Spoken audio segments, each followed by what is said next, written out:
Get the two kids into the car right now. Don't say a word to your son." The floor repairman whispered those words in my bedroom on a cold October morning. I stared at him like he had lost his mind. "What are you talking about?" He didn't answer. He only handed me his phone. The photos on the screen made my blood run cold. I wanted to believe it was a mistake.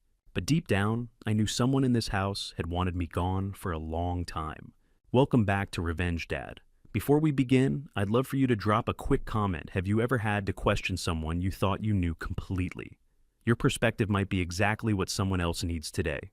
Please note, some details have been adapted for storytelling purposes, but the message at the heart of this is what truly matters. The headache arrived at 6:30 a.m., sharp just like it had every morning for the past 8 months. A dull throb behind my temples that I blamed on age, on grief, on the adjustment to living under someone else's roof. I never suspected it was evident, systematic, deliberate proof that my own son was trying to kill me. But that morning, October 3rd, 2022, I didn't know any of that yet. I reached for the aspirin bottle on the nightstand, my 68-year-old joints protesting, as I sat up in the renovated bedroom. 2 white tablets, a gulp of water from the glass I kept beside Constance's photograph. My late wife's face smiled at me from the silver frame, frozen at 64, 18 months gone, but still the first person I spoke to every morning. "Morning, Martha," I whispered, using the nickname only I had ever called her. "Another headache today. Getting old ain't for sissies, just like you always said." The photograph didn't answer. It never did. But talking to her had become as automatic as breathing, a habit I'd carried with me when I moved in with our son after the funeral. Dwight, 41, and carrying the weight of financial failure in every forced smile, had insisted I shouldn't live alone. Family meant safety, he'd said. I pushed myself out of bed, my bare feet meeting the warm hardwood floor. That was odd. The room felt warmer than usual, almost humid. Dwight had mentioned the new insulation would help with winter heating costs, but October in Cincinnati shouldn't feel this close. I padded to the window and looked out at the backyard. Dwight stood near the fence line, phone pressed to his ear, his free hand gesturing sharply. Even from the second floor, I could see the tension in his shoulders, the way his voice carried that low, urgent tone that meant money problems, work, stress, adult burdens. I'd hoped my electrician's pension might help ease. Then he glanced up and saw me watching. The transformation was instant, the anxiety smoothed from his face like someone had flipped a switch. He raised his hand in an enthusiastic wave, his mouth forming an exaggerated smile. I waved back, and he pointed toward the house, then mimed eating. Always thoughtful, always caring. My phone buzzed on the nightstand. A text from Dwight sent 20 minutes earlier. "Did you sleep well, Dad? I left chicken porridge on the kitchen counter for you." The warmth of it should have comforted me. Instead, something small and cold settled in my stomach. An electrician's instinct, the same one that had kept me alive through 40 years of working with live circuits. Something in this circuit didn't quite add up. I shook it off.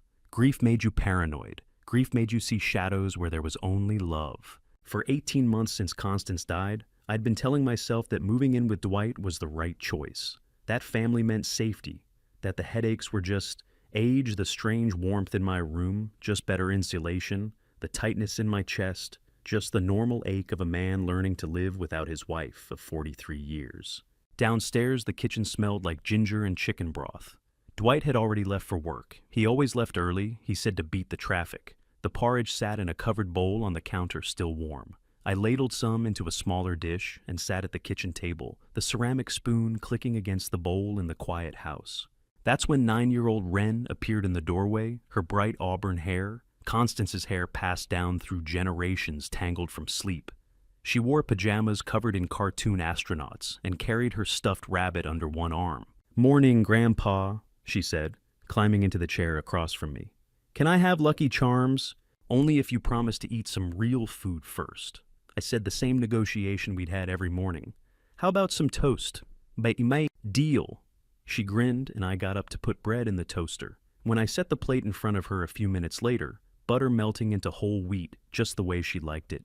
She took a bite and then asked with the casual innocence that only children possess, "Grandpa, why does Daddy always go into your room when you're asleep?" My hand froze halfway to my coffee mug. "What do you mean, sweetheart?"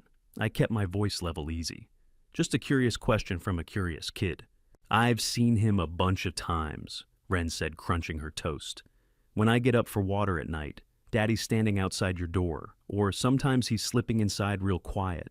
He always has something little in his hand, like a small box or something. I thought maybe he was checking to make sure you're okay. Now that's probably it, I heard myself say. He's probably just checking to make sure Grandpa is okay. But my hand had started trembling against the coffee mug, and I set it down carefully before Wren could notice. She'd already turned her attention back to her toast, the question forgotten as quickly as she'd asked it. Her child's mind moving on to thoughts of school and recess and whether she'd packed her math homework. I couldn't forget. How many times had I ignored that small voice in my head? The electrician's instinct that recognized when something in a circuit didn't quite add up. The warmth in my room. The headaches that arrived with mechanical precision. Dwight's tense phone calls. And now this midnight visits to my bedroom while I slept, carrying something small, something Wren had seen but couldn't identify. I thought about the new insulation Dwight had insisted on installing, the renovation he'd completed before I moved in, the way he always asked about my sleep, my health, whether I'd taken my evening medications. The pattern was there. I'd just been too trusting, too grateful, too desperate to believe my son loved me to see it. I set my coffee mug down carefully, watching my hand tremble against the ceramic. Wren had already turned back to her cereal, the question forgotten. But I couldn't forget. Because 40 years as an electrician had taught me one fundamental truth. When someone checks the same circuit repeatedly in the dark, they're either trying to fix something or making sure it's still working. The floorboards in my bedroom would provide the answer within 24 hours. I spent the rest of that Monday watching my son, observing the way he moved through the house, the way he checked his phone every few minutes, the way his eyes kept flicking toward the ceiling, toward my bedroom, when he thought I wasn't looking. The floorboard gave way beneath my left foot at 7 o'clock Tuesday morning, buckling upward with enough force to send me stumbling forward into the bedpost. I caught myself, my palm smacking against the carved wood, and looked down at the warped plank that had betrayed me. Something was wrong. I knelt my knees protesting the movement and ran my fingers along the buckled wood. In 40 years of electrical work on construction sites, I'd seen every kind of structural failure, water damage that softened boards until they sagged termite rot, that turned solid oak into powder foundation, settling that cracked plaster and shifted door frames. This was none of those things. This board was being pushed upward. I pressed down on it, feeling the resistance. Normal settling pulled things down, made floors sag and doors stick. Water damage made wood swell and crumble. This plank had been forced up from below. The grain compressed the nails straining against their moorings. I tapped it with my knuckles, listening to the hollow resonance that spoke of empty space beneath the subfloor. Something had been installed under my bedroom, something that was creating pressure, something that was generating heat. The warmth I'd felt yesterday morning suddenly made terrible sense. "And Dad, are you okay?" I looked up to find Dwight standing in the doorway, his face frozen in an expression I couldn't quite read. Not concern, not surprise. Something else, something that looked almost like fear. "That's just a loose board," I said, watching his face carefully. "Buckled up overnight. I can fix it myself this afternoon." "No." The word came out too fast, too sharp. Dwight caught himself, smoothed his expression into something that resembled paternal care. "No, Dad. You shouldn't be doing that kind of work at your age. I'll hire a professional contractor to fix this today, right now." That unnatural eagerness in his voice, "I'll fix this today, right now," caught in my chest like a fishhook. Because a boy genuinely worried about his father asks if you're hurt, not whether he can cover the problem up fast enough. "It can wait a few days, son," I said, standing slowly. "Just needs a couple nails and maybe a shim." "No, Dad. Today. I insist." Dwight was already pulling out his phone, his fingers moving across the screen with frantic purpose. "I'll find someone right now. Someone who can come this morning." I watched him retreat down the hallway, already absorbed in his phone, and thought about midnight visits with small objects in hand. About 8 months of headaches arriving like clockwork. About renovations completed before I moved in. Insulation installed to help with heating costs in a room that now felt like a greenhouse in October. When someone rushes to cover up a problem, it's because they can't afford to let anyone look at it too long. I moved to the bedroom doorway and watched Dwight settle onto the living room couch, his phone pressed to his ear. He was scrolling through what looked like a Contractor app, selecting the first available morning slot, without reading a single review, without checking credentials, without comparing prices. Last year, when the kitchen tile needed repair, Dwight had spent 3 days researching contractors. He'd called for quotes, checked licenses, read customer testimonials, verified insurance coverage. He'd made a spreadsheet comparing hourly rates and materials costs. It had taken him 72 hours to make a decision about bathroom grout. This morning, he booked a stranger to tear up my bedroom floor in 4 minutes. The phone call came next. Dwight's voice dropped to a near whisper, but the house was old and sound carried through the heating vents in ways he'd apparently forgotten. I stood perfectly still, listening. "It's done," Dwight said, his words tight with tension. "The worker will be here by 10 o'clock this morning, before Dad has a chance to look closer." A pause. A woman's voice on the other end, Celeste his wife, though I couldn't make out her words. "I know," Dwight said. "I know it's a risk. But if he examines that floor himself, if he pulls up those boards before we can—" Another pause. Longer this time. "Yes," Dwight said finally. "I'll keep him downstairs. I'll make sure he doesn't go back up there until it's handled." He ended the call and sat very still on the couch, his head in his hands, his shoulders rising and falling, with deep breaths that looked more like panic than relief. I backed away from the doorway, silently returning to my bedroom and closing the door with a soft click. My hands were shaking again, not from age, not from grief, but from the cold, crystallizing certainty that my son was hiding something beneath my floor. Something he couldn't afford for me to discover. Something worth hiring a stranger in 4 minutes to conceal before his father's professional expertise could identify it. I sat on the edge of the bed and thought about Wren's question, about small objects carried in the dark, about circuits that needed checking, maintaining ensuring they were still working. How many warning signs does a father ignore before he's forced to admit his own son has become a stranger? The answer I was beginning to understand was all of them. Right up until the moment the floor buckles beneath your feet and you can't pretend anymore. I looked at Constance's photograph on the nightstand. "I think our boy is trying to kill me, Martha," I whispered, "and I think he's been working on it for months." The photograph smiled back, offering no comfort, no denial, no reassurance that I was wrong. At exactly 10 o'clock, an old work truck pulled into the driveway. Through the bedroom window, I watched a man step out, broad-shouldered, mid-50s, maybe moving with a kind of deliberate precision that had nothing to do with carpentry.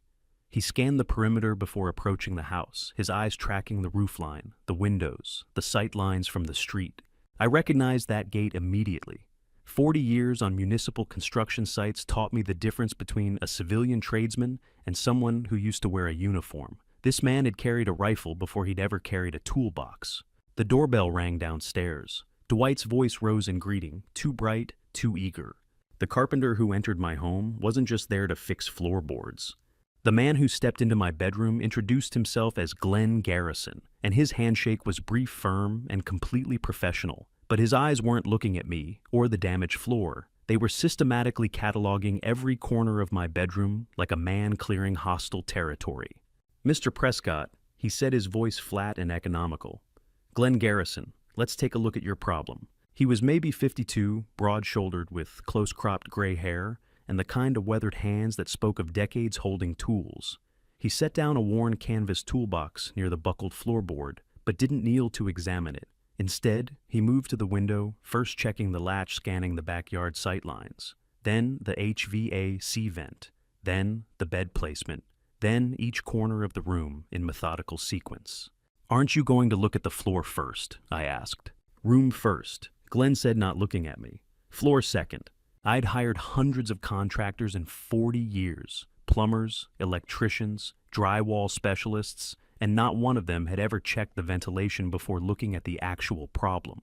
Glenn pulled on a pair of latex gloves from his pocket, reached up to the HVAC vent cover, and ran one finger along the interior grating. He brought that finger to his nose, inhaled briefly, his expression unreadable. Then he turned and looked at me for the first time with real focus. "How long you been living in this room, Mr. Prescott?" "1.5 years," I said, "since my wife died." Headaches. The question hit me like a physical blow. "Yes, every morning, for months." Glenn nodded, once his jaw tightening. He didn't explain. He didn't ask follow-up questions. He just turned back to his toolbox and began removing tools with deliberate precision, crowbar, flashlight, work gloves. That's when I noticed Dwight standing in the doorway watching. He'd been there the whole time, silent, observing the contractor's every movement. Glenn must have sensed the presence because he shifted his gaze without turning his head, locking eyes with my son for a single unblinking second. No greeting, no acknowledgement, just a look that carried weight I couldn't interpret. Dwight stepped back from the doorway and disappeared down the hallway. I heard his footsteps descending the stairs too fast, too urgent. Glenn knelt beside the buckled floorboard and began working.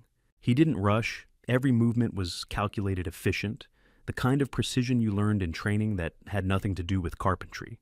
He pried up the first damaged plank, setting it aside carefully, then the second, the third.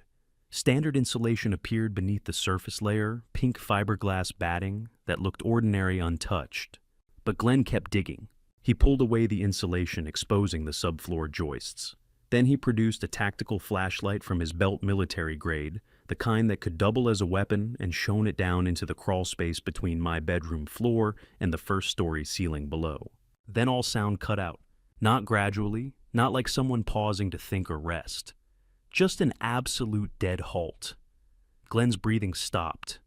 The scraping of tools stopped. Even the ambient noise of the house seemed to vanish, leaving only suffocating silence.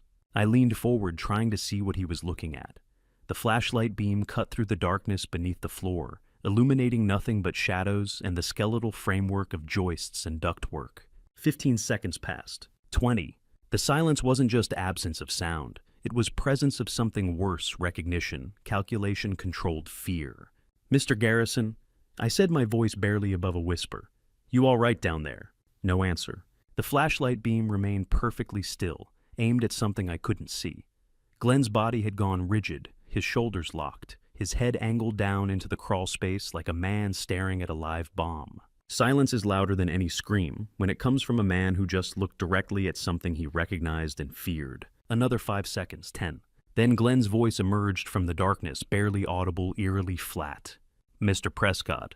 "Yes." "Do not call your son into this room." The words landed like stones in still water, rippling outward, reshaping everything I thought I understood about my home, my family, my safety. "What did you find?" I asked, my throat tightening. Glenn still hadn't moved. The flashlight beam still pointed into the crawl space, unwavering. His voice came out measured, controlled the tone of someone delivering tactical instructions under fire. "Do you trust me, Mr. Prescott?" "I don't even know you." "That's not what I asked."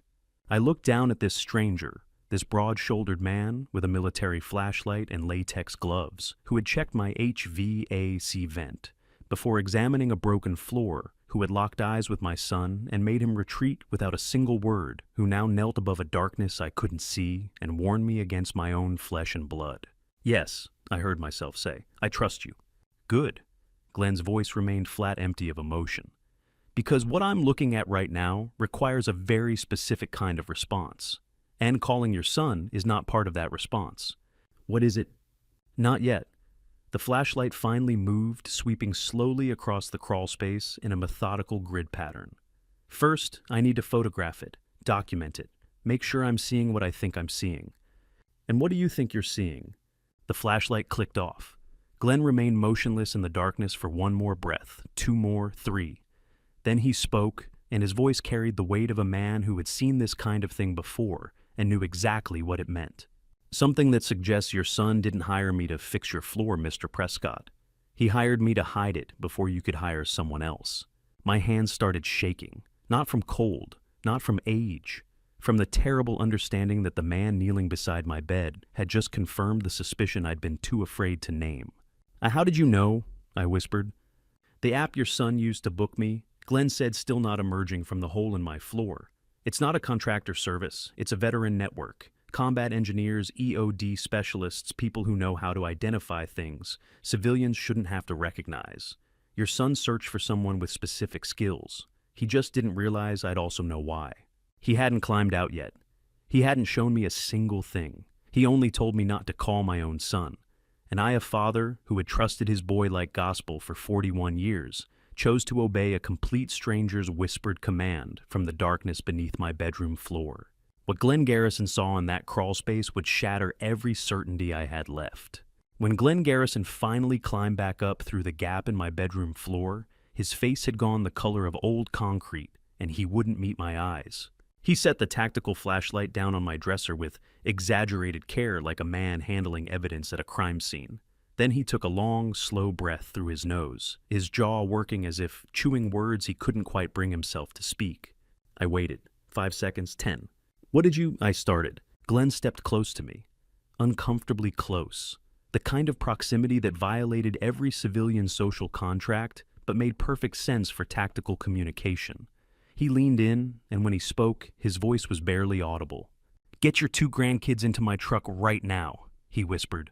"Don't say a word to anyone. Don't pack a bag. Don't ask questions. Just walk them out."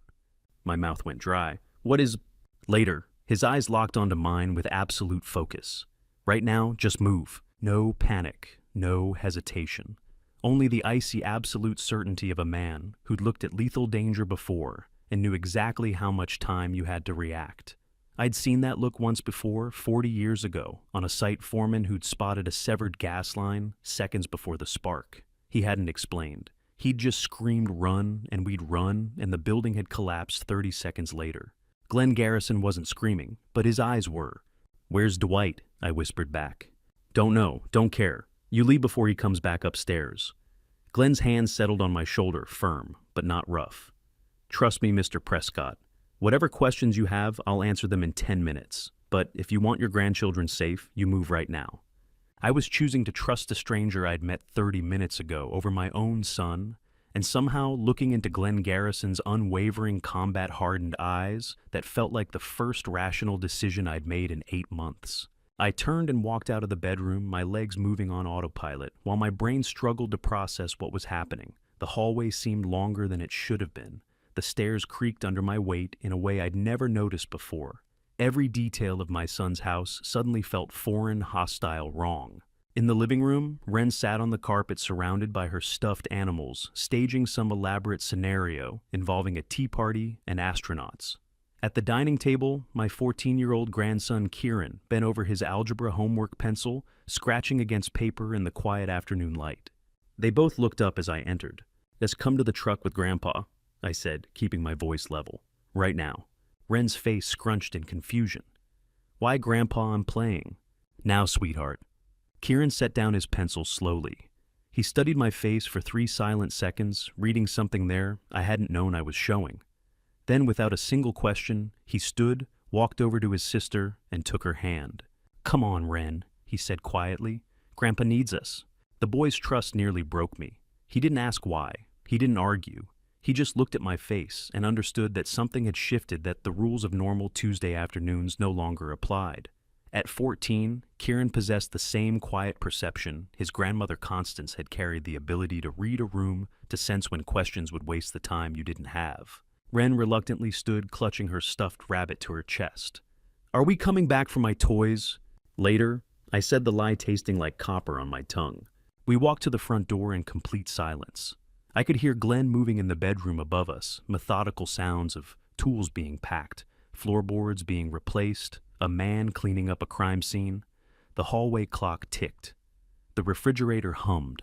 Somewhere in the house, Dwight's voice drifted up from the basement. He was on another phone call, his tone placating professional.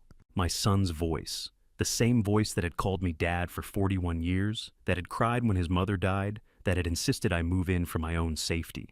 I opened the front door and guided my grandchildren out into the October sunshine.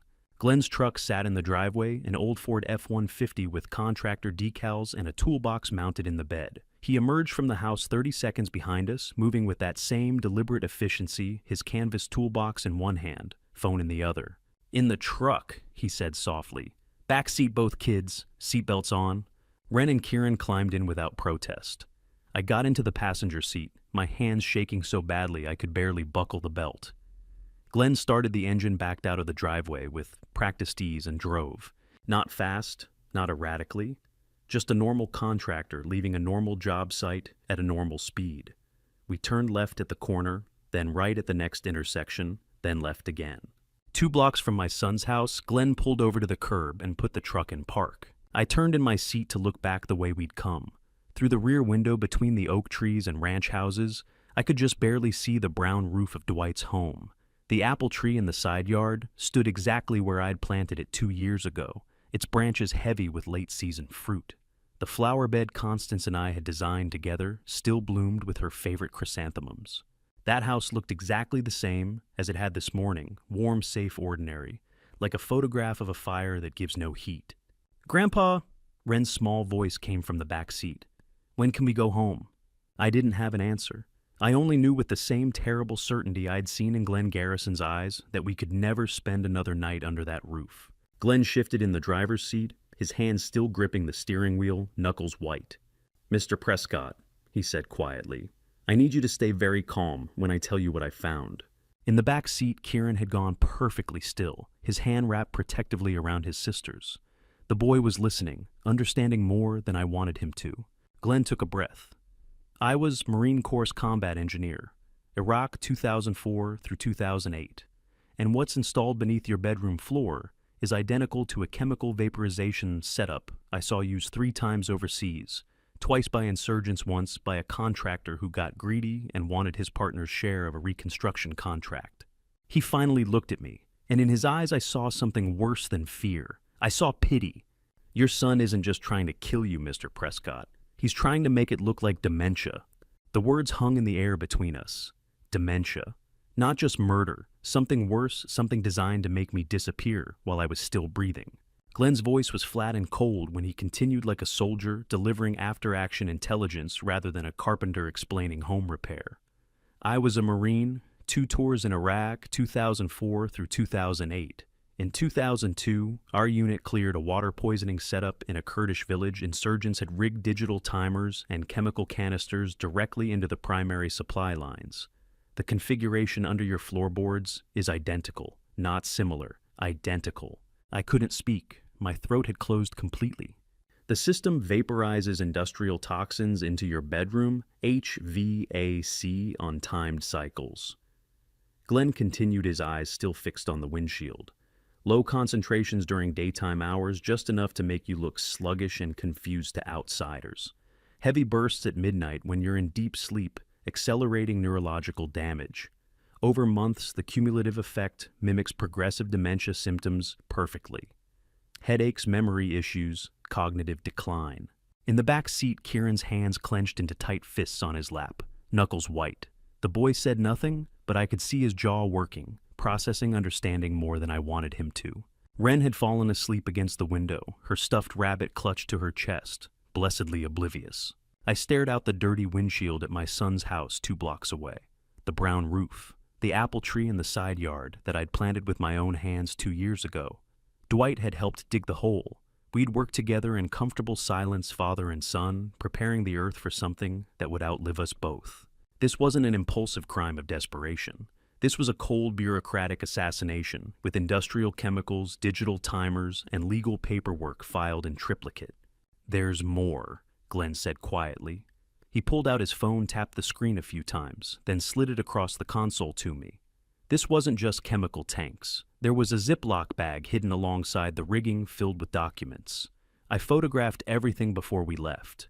My hands shook as I took the phone. The first image showed the crawlspace beneath my bedroom floor, a nightmare of plastic tubing, pressurized canisters, and digital timers with LED displays. The second showed a heavy-duty Ziploc bag, the kind meant for long-term storage stuffed with neatly organized papers. I started swiping through the photographs. The third image, an incompetency petition bearing my name at the top, awaiting only a physician's signature at the bottom. The text was dense, legal, precise. It declared me mentally unfit to manage my own affairs due to progressive cognitive decline and recommended immediate conservatorship placement. Fourth image, glossy brochures for Sunrise Care Facility in northern Kentucky.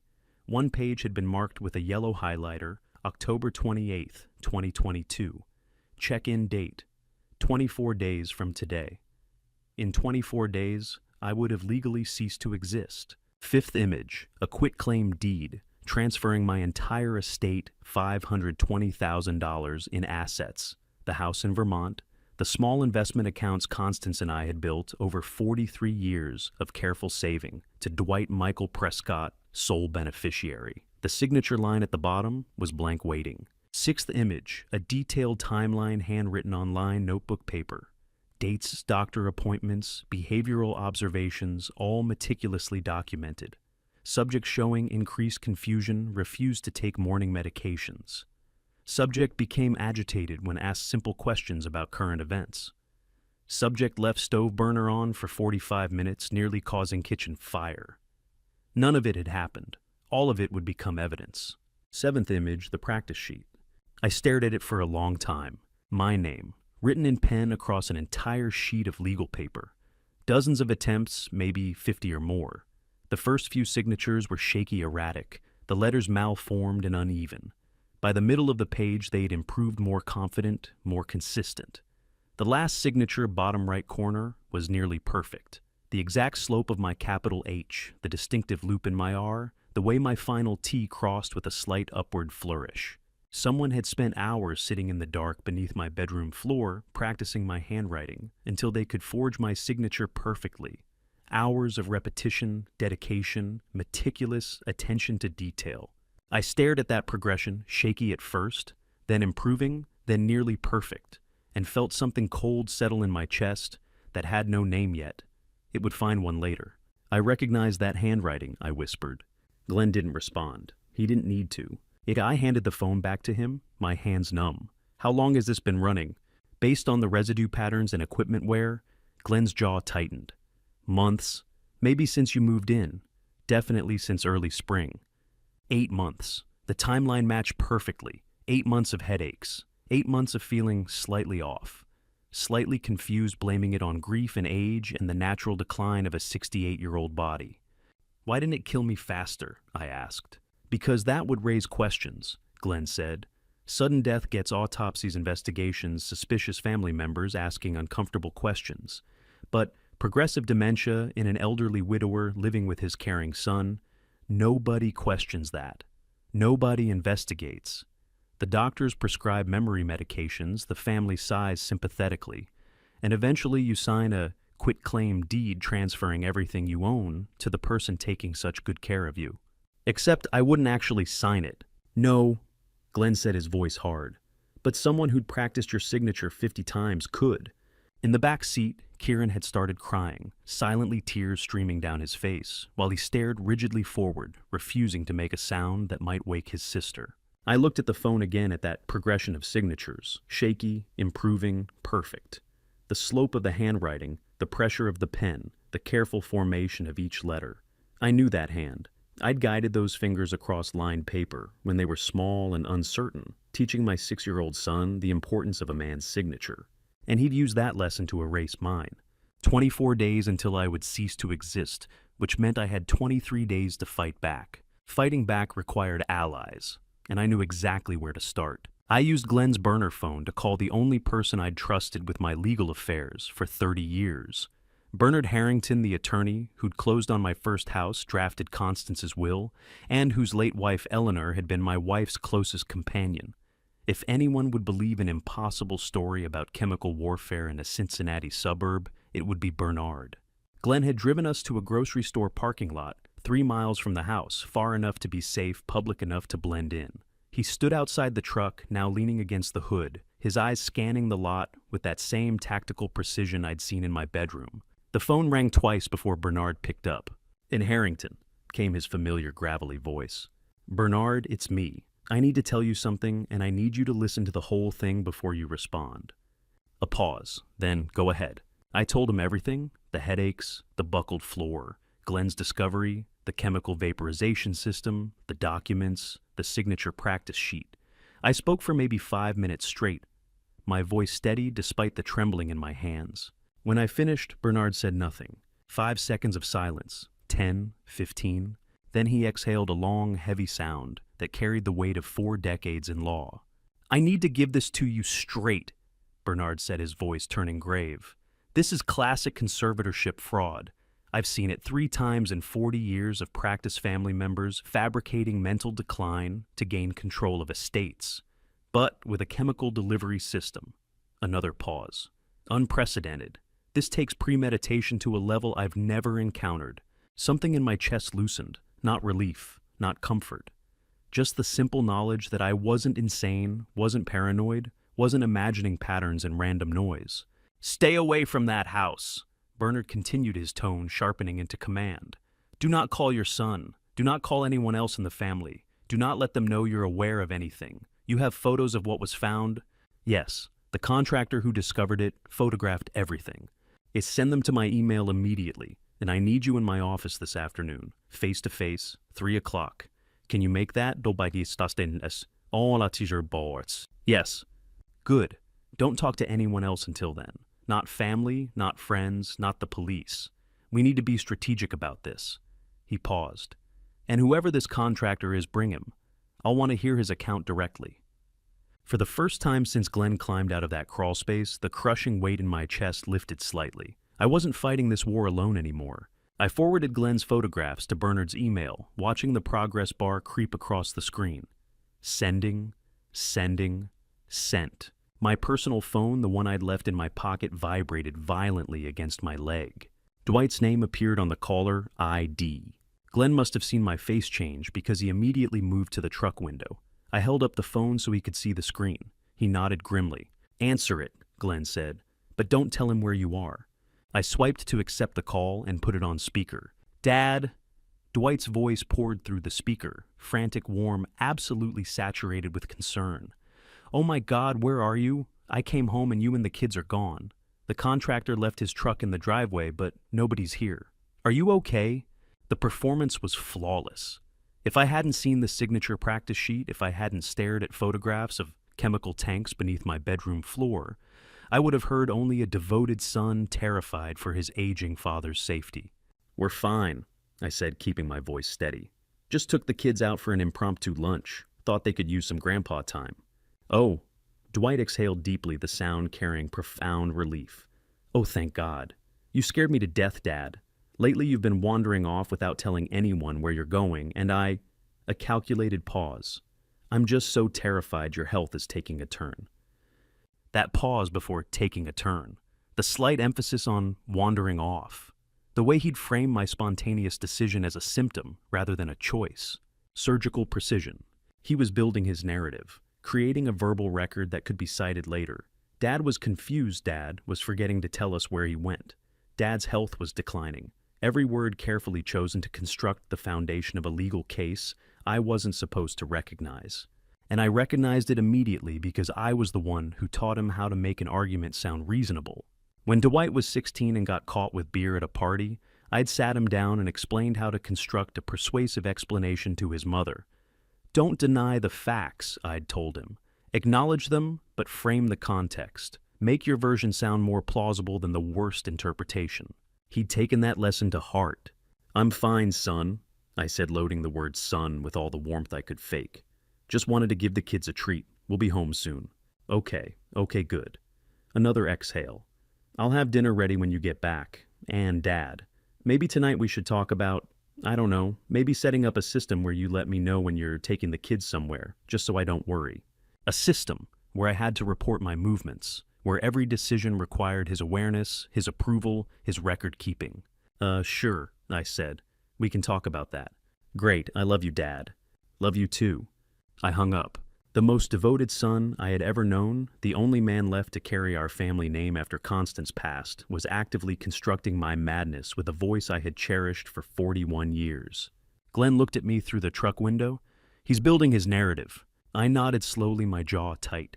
I know, I said. He learned from the best. Glenn looked at me. I didn't explain. In the back seat, Kieran had been listening to the entire conversation. The boy's face had gone pale, his hands clenched in his lap. Grandpa, he whispered, that was Dad. That was my dad. I know, son. He sounded so worried, so normal. That's what makes it work, I said quietly. Glenn climbed back into the driver's seat and started the engine. Where to? Bernard Harrington's office, I said. 3 o'clock. We have 2 hours. And in those 2 hours, Bernard Harrington would show me just how deep that lie went.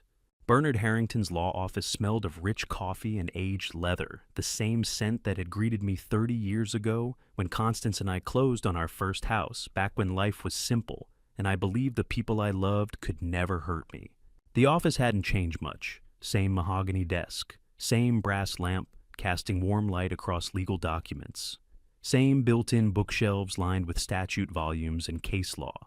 Bernard himself looked older than I remembered 71, now his hair completely white, deep lines carved around his eyes. but his gaze was as sharp as ever. "Sit," he said, gesturing to the leather chair across from his desk.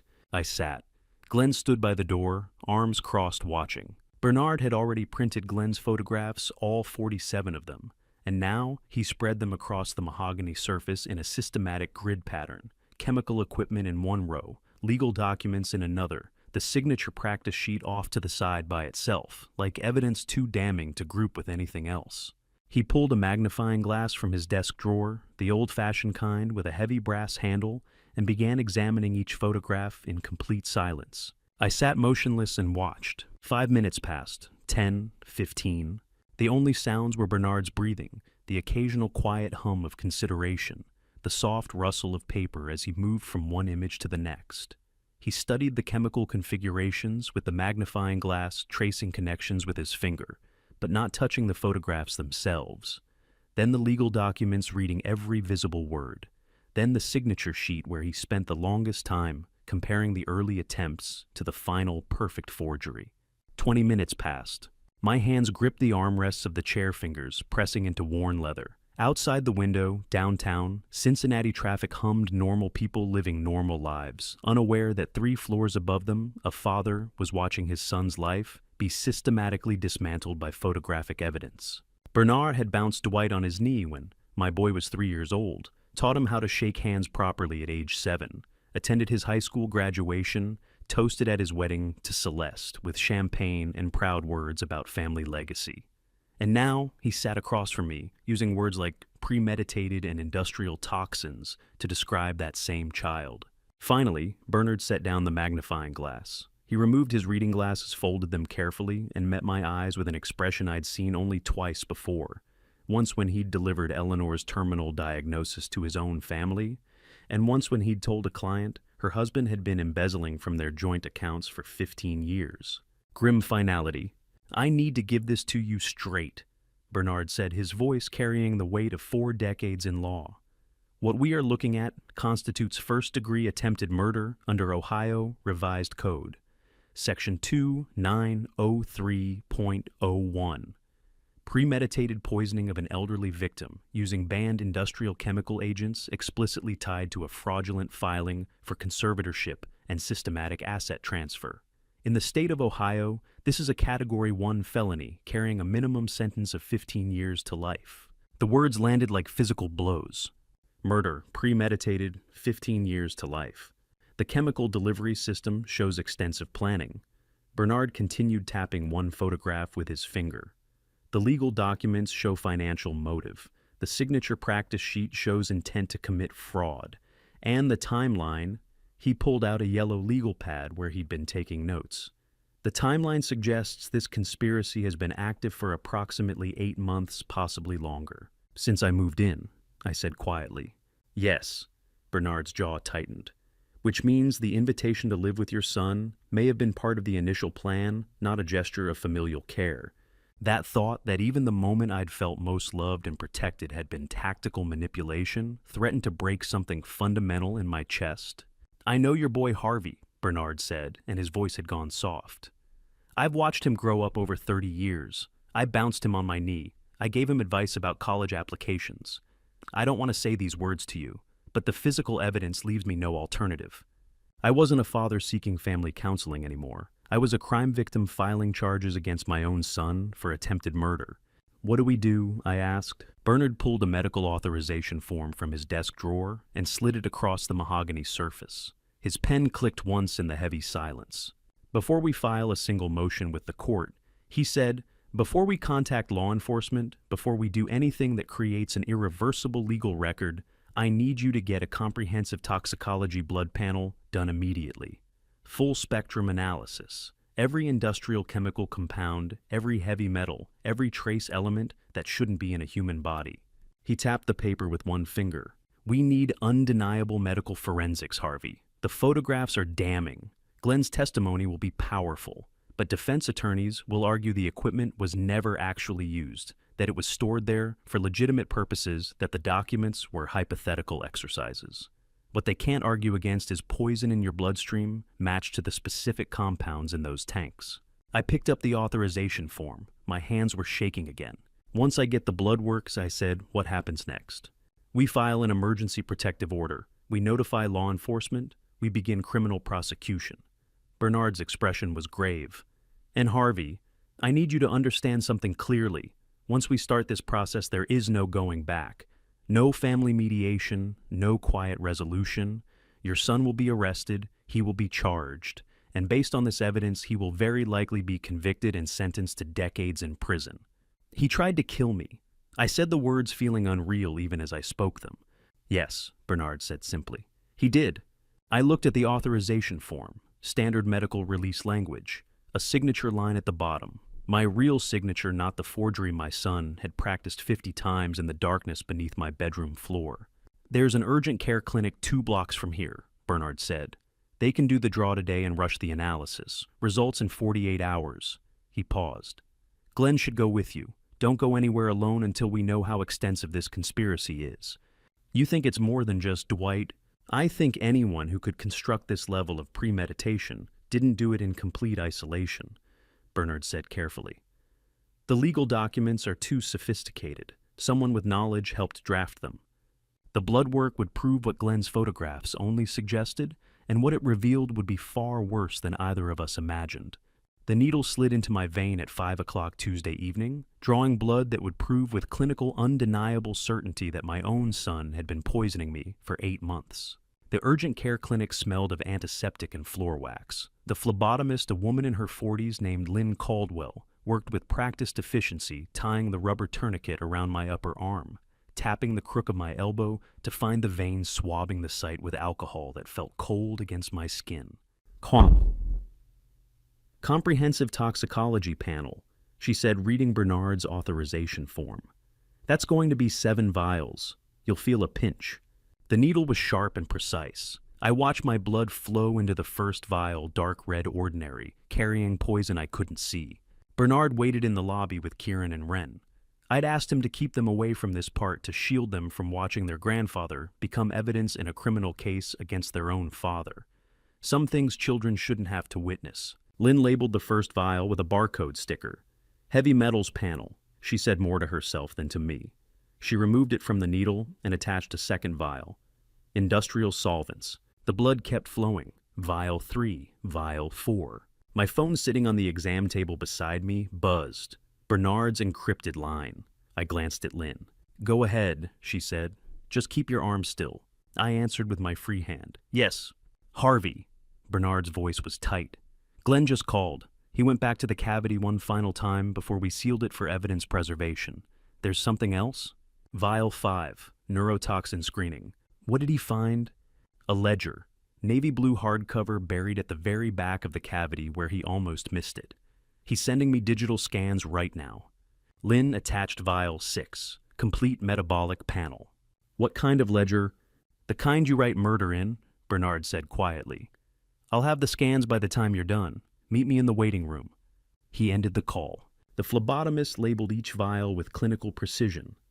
Heavy metals, industrial solvents, neurotoxins, metabolic markers. While my phone waited to display my son's handwriting, calculating exactly how much poison my body weight could tolerate. 2 men, 2 different kinds of measurement, both reducing me to numbers on a page. Lynn removed the needle-pressed gauze against the puncture site, taped it down. Keep pressure on that for 5 minutes. Results will be sent to your physician within 48 hours, but your attorney put a rush on the order. You should have preliminary findings by tomorrow afternoon. Thank you. She gathered the 7 vials into a biohazard bag, labeled it, and left the room. I sat on the exam table for a moment, pressing the gauze against my arm, feeling my pulse beat against my fingertips. Then I walked to the waiting room. Bernard sat in a corner chair, phone in hand, his face illuminated by the screen's blue glow. Kieran and Wren occupied themselves with outdated magazines, pointedly not asking questions about what was happening. Bernard looked up as I approached. Sit. I sat beside him. He angled the phone so we could both see the screen, then opened the first scanned image. Navy blue cover, hardbound. The kind of ledger an accountant might use, or someone keeping meticulous records they never intended anyone else to see. Bernard swiped to the next image. The first page opened to lined paper filled with handwriting I'd been reading for 41 years. Dwight's careful script, the same hand that had written elementary school book reports and college application essays and wedding vows. The same slope to his letters, the same pressure on certain words for emphasis. But the content, the first entry read like a research paper, written in my son's careful hand, a banned industrial solvent, its properties, its effects on the human nervous system at low chronic doses. The language was clinical and precise, how it mimicked dementia, onset, how long before the damage became irreversible. Below that, calculations. My body weight. Exposure timelines. Estimated days to symptomatic presentation. Numbers as cold and deliberate as a contractor's bid, except the project was my mind, and the deadline was my death. Bernard swiped to the next page. More calculations, dosage adjustments, symptom tracking checkpoints, a timeline of when to introduce the conservatorship petition, when to schedule the physician evaluation, when to have the quitclaim deed ready for signature. Every step planned, every detail calculated, every outcome engineered. "This is his handwriting," Bernard asked quietly. "You're absolutely certain?" "I've read that hand for 41 years, I said. "I taught him cursive at the kitchen table when he was 7. That's Dwight." Bernard swiped back to the first page and enlarged the image. Top right corner, a date. December 14th, 2021. My mind went blank for a moment, refusing to process what that meant. Then the memory surfaced sharp and clear. February 10th, 2022, Thursday evening. I'd been sitting in my empty house in Manchester, eating dinner alone for the 100th night in a row since Constance died. The phone rang. Dwight's name on the caller ID. I remembered his voice, the thickness in it, like he'd been crying, the words tumbling out in a rush of emotion and concern. "Dad, I've been thinking about you living all alone in that big house. It's not good for you. The kids miss you. We miss you. Come live with us. Please. We have that second floor bedroom all set up. You shouldn't be by yourself anymore." I'd been touched, moved, grateful that my son cared enough to offer that he wanted his old father close. I remembered every word of that conversation, Dwight's voice breaking, when he said how worried he was about my health, how the kids needed their grandfather, how families should stick together. Every word had been a lie written 58 days earlier in blue ink. December 14th, 2021, the first ledger entry. February 10th, 2022, the tearful phone call. 58 days, almost 2 months. He'd researched the chemicals, calculated the dosages, planned the legal strategy, and engineered every step of my destruction before he ever picked up the phone and asked me to come home. The invitation wasn't an act of love. It was the execution phase of a murder plot. "Harvey." Bernard's voice seemed to come from very far away. "Are you all right?" I stared at the first page of that ledger on his phone screen. December 14th, 2021, written in my son's careful hand. And the bloodwork 7 vials sealed in a biohazard bag, rushing to a laboratory where technicians would measure exactly how well Dwight had executed his plan with lethal precision from the moment I'd crossed his threshold. The laboratory results came back Wednesday morning, 36 hours faster than standard processing. Bernard's rush order, backed by the severity of the allegations, had pushed my blood work to the front of the queue. Viveka Wolf. The 45-year-old Adult Protective Services investigator assigned to my case sat across the conference table in the Hamilton County APS office with the kind of professional neutrality that told me she'd heard 1,000 improbable stories from elderly complainants and believed almost none of them. "Mr. Prescott," she said, her pen poised over a standardized intake form. "I need to ask you some preliminary questions before we proceed. Do you have any documented history of psychiatric illness?" No. Are you currently prescribed any cognitive medications, memory aids, dementia treatments, anything that might affect your mental clarity? No. Has there been a prior history of financial disputes with your son? Arguments over money, disagreements about inheritance, anything of that nature? No. She made notes with mechanical efficiency, her expression never shifting. I'd seen that look before on the faces of customer service representatives who'd mastered the art of polite disengagement, of processing complaints without actually engaging with the human being making them. Bernard sat beside me in silence, his leather briefcase resting on the table. He hadn't said a word since we'd entered the room, letting the interview unfold at its own pace. Viveka continued down her checklist. "And you claim your son installed chemical equipment beneath your bedroom floor with the intent to, or stammed, before. Bernard slid a manila folder across the conference table. Viveka stopped mid-sentence, her eyes flicking to the folder, then to Bernard. Certified laboratory toxicology report, Bernard said quietly. Rush processed. Released to council this morning. Viveka opened the folder. I watched her eyes scan the first page, then stop. Then scan it again more slowly this time. Her pen halted mid-note. Then her head snapped up, and for the first time since we'd sat down, I saw actual emotion break through her professional mask. His blood solvent level for trichloroethylene is 3.2 times above lethal toxicity thresholds. She said, her voice flat with controlled shock. 3.2 times. That's not trace exposure. That's chronic poisoning. Heavy silence filled the room. Viveka flipped to the second page, reading faster now. This is an industrial compound banned from residential use by Ohio statute and the Environmental Protection Agency since 2016. The only legal applications are in controlled manufacturing facilities with full ventilation and protective equipment. She set the report down carefully, as if it might detonate. For the first time since Glenn climbed out of that crawl space, I watched a stranger look at objective scientific data and choose to believe me over my own son, not because of tears or persuasion, but because numbers don't lie. I'm securing an emergency criminal search warrant within the hour, Viveka said, standing abruptly and snapping her briefcase shut. This is no longer a family services matter. This is attempted murder. She left the room without another word, already pulling her phone from her jacket pocket. Bernard and I sat in the empty conference room for a long moment. And that went better than expected, he said finally. She believed it. The report believed it, Bernard corrected. She just had the professional integrity to accept the evidence. We returned to Bernard's office that afternoon. The mahogany desk was covered with documents, now printouts of Glenn's photographs, copies of the ledger scans, the toxicology report, legal briefs on conservatorship fraud statutes. Bernard sat at his computer, cross-referencing information from the seized dossier against live financial transactions. His fingers moved across the keyboard with practiced precision, navigating databases and payment processing systems I didn't fully understand. Then he stopped. I found something, he said. I moved behind his chair to see the screen.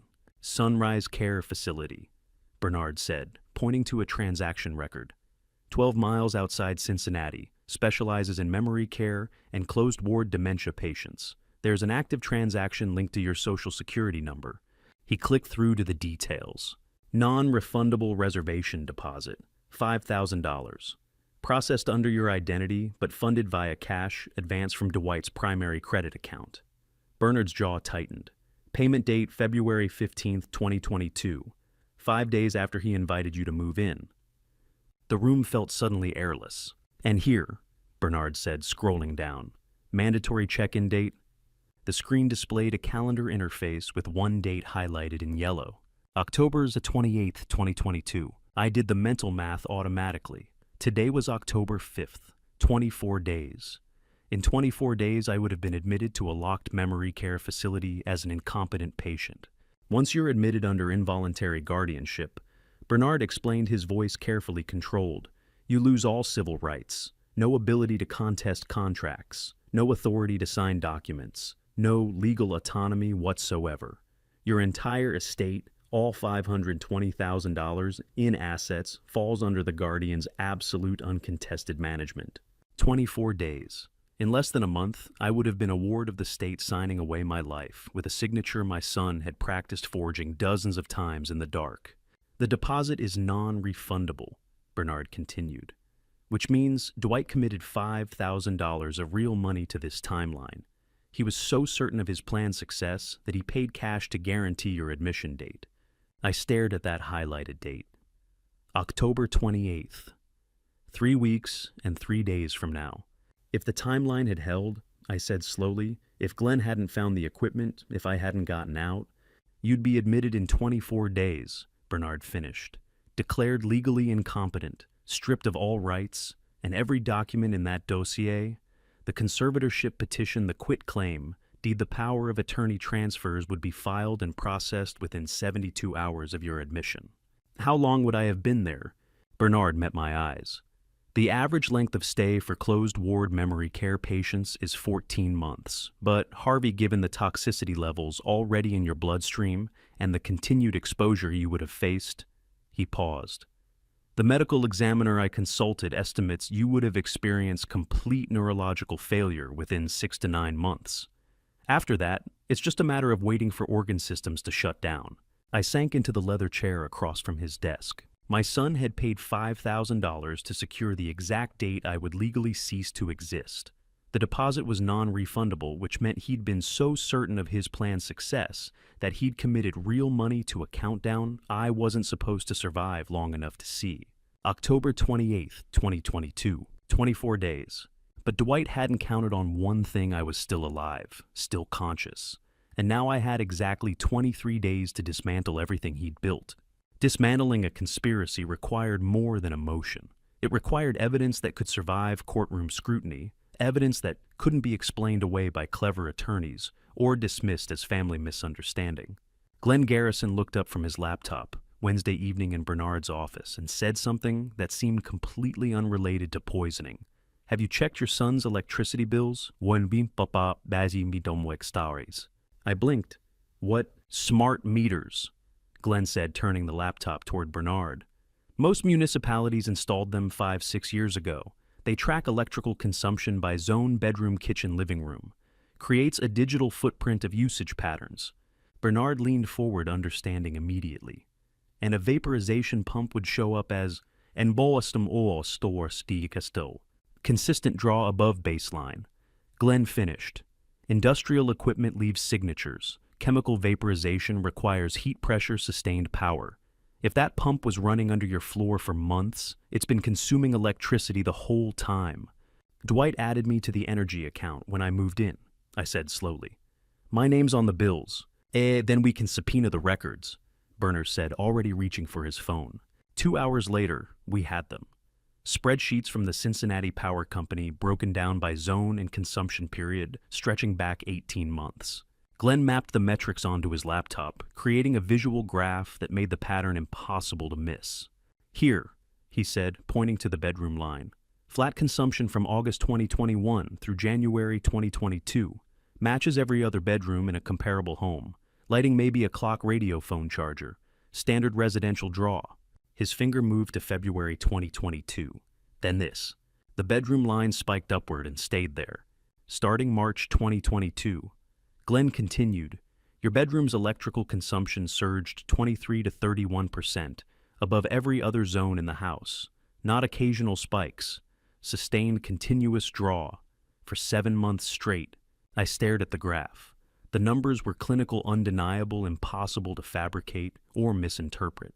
"That's not standard appliances," Glenn said. "You didn't add a space heater or dehumidifier or any device that would explain this pattern.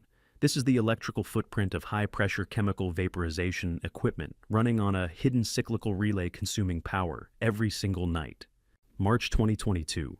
The memory surfaced with perfect clarity. Dwight standing in my bedroom doorway with his toolbox, his face bright with sweat, despite the cool weather hammer in hand. "Dad let me reseal this room for you. Weather stripping's getting old. Don't want you catching a draft this winter. I've got you covered." I'd stood in that doorway watching him work around the window frames, the door jamb, carefully applying fresh caulk and weather stripping with the focused attention of someone who cared about the details. Feeling grateful, feeling lucky to have a son who thought about these things. Every memory of love I possessed was being systematically inverted into evidence of premeditated murder. "He sealed the room," I said quietly, "to contain the vapor, keep it concentrated, make sure it worked." Glenn nodded. "And the electrical consumption confirms operation began immediately after. This isn't speculation or theory. This is physical evidence from a third-party utility provider showing continuous criminal activity for 7 months." Bernard saved the spreadsheet, added it to the growing evidence file, and made a note on his legal pad. "Tomorrow morning," he said, "I'm taking this to your family physician." Dr. Graham Mercer's clinic occupied the 2nd floor of a medical building on the east side of Cincinnati. I'd been his patient for 12 years, routine physicals, the occasional flu blood pressure monitoring as I aged. A good doctor, thorough, someone I'd trusted completely. Bernard went alone to that Thursday morning appointment, carrying the certified toxicology report in his briefcase. He called me an hour later, his voice tight.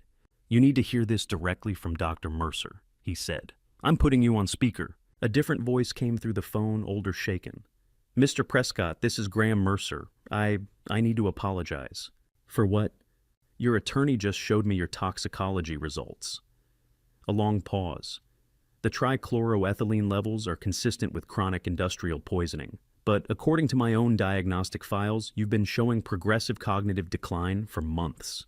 I documented it. I believed it." Another pause. I could hear papers rustling. "Except I didn't document it." Dr. Mercer continued, his voice breaking slightly. "Not all of it. There's a 4-page symptom log appended to your electronic health record. Daily observations, memory lapses, disorientation, behavioral changes, all dated, all detailed, all written, with exceptional clinical precision." "Who wrote it?" I asked, though I already knew. "Your son delivered them personally at every appointment over the past 6 months," Dr. Mercer said. "He presented them as a concerned caregiver's notes tracking your symptoms to help me make an accurate diagnosis. I trusted him. I incorporated them directly into my diagnostic assessment without independent verification. My family doctor, a man I'd trusted with 12 years of health records, had been turned into an unwitting architect of my own legal incompetence declaration, one fabricated symptom log at a time." "The clinical precision," Bernard said. "Tell him." "The logs are written with knowledge of elder care legal standards," Dr. Mercer said. "Specific terminology, exact symptom categories that align with conservatorship petition requirements. This wasn't written by an anxious son. This was written by someone with advanced training in contested estate cases." "His wife," Bernard said. "Celeste, senior paralegal at a firm specializing in asset preservation litigation. She knew exactly what language would convince a physician, exactly what symptoms would support a competency challenge. I thought about Celeste at family dinners, always quiet, always observant. I'd thought she was shy. Turns out she'd been studying." "There's something else," Dr. Mercer said, his voice dropping to near whisper. "I'm looking at the administrative attachment section of your file right now. There's a document here I have no memory of creating." "What kind of document?" Bernard asked. "A cognitive capacity assessment summary, 2 pages. Formally validates findings of severe cognitive degradation consistent with early-stage progressive dementia.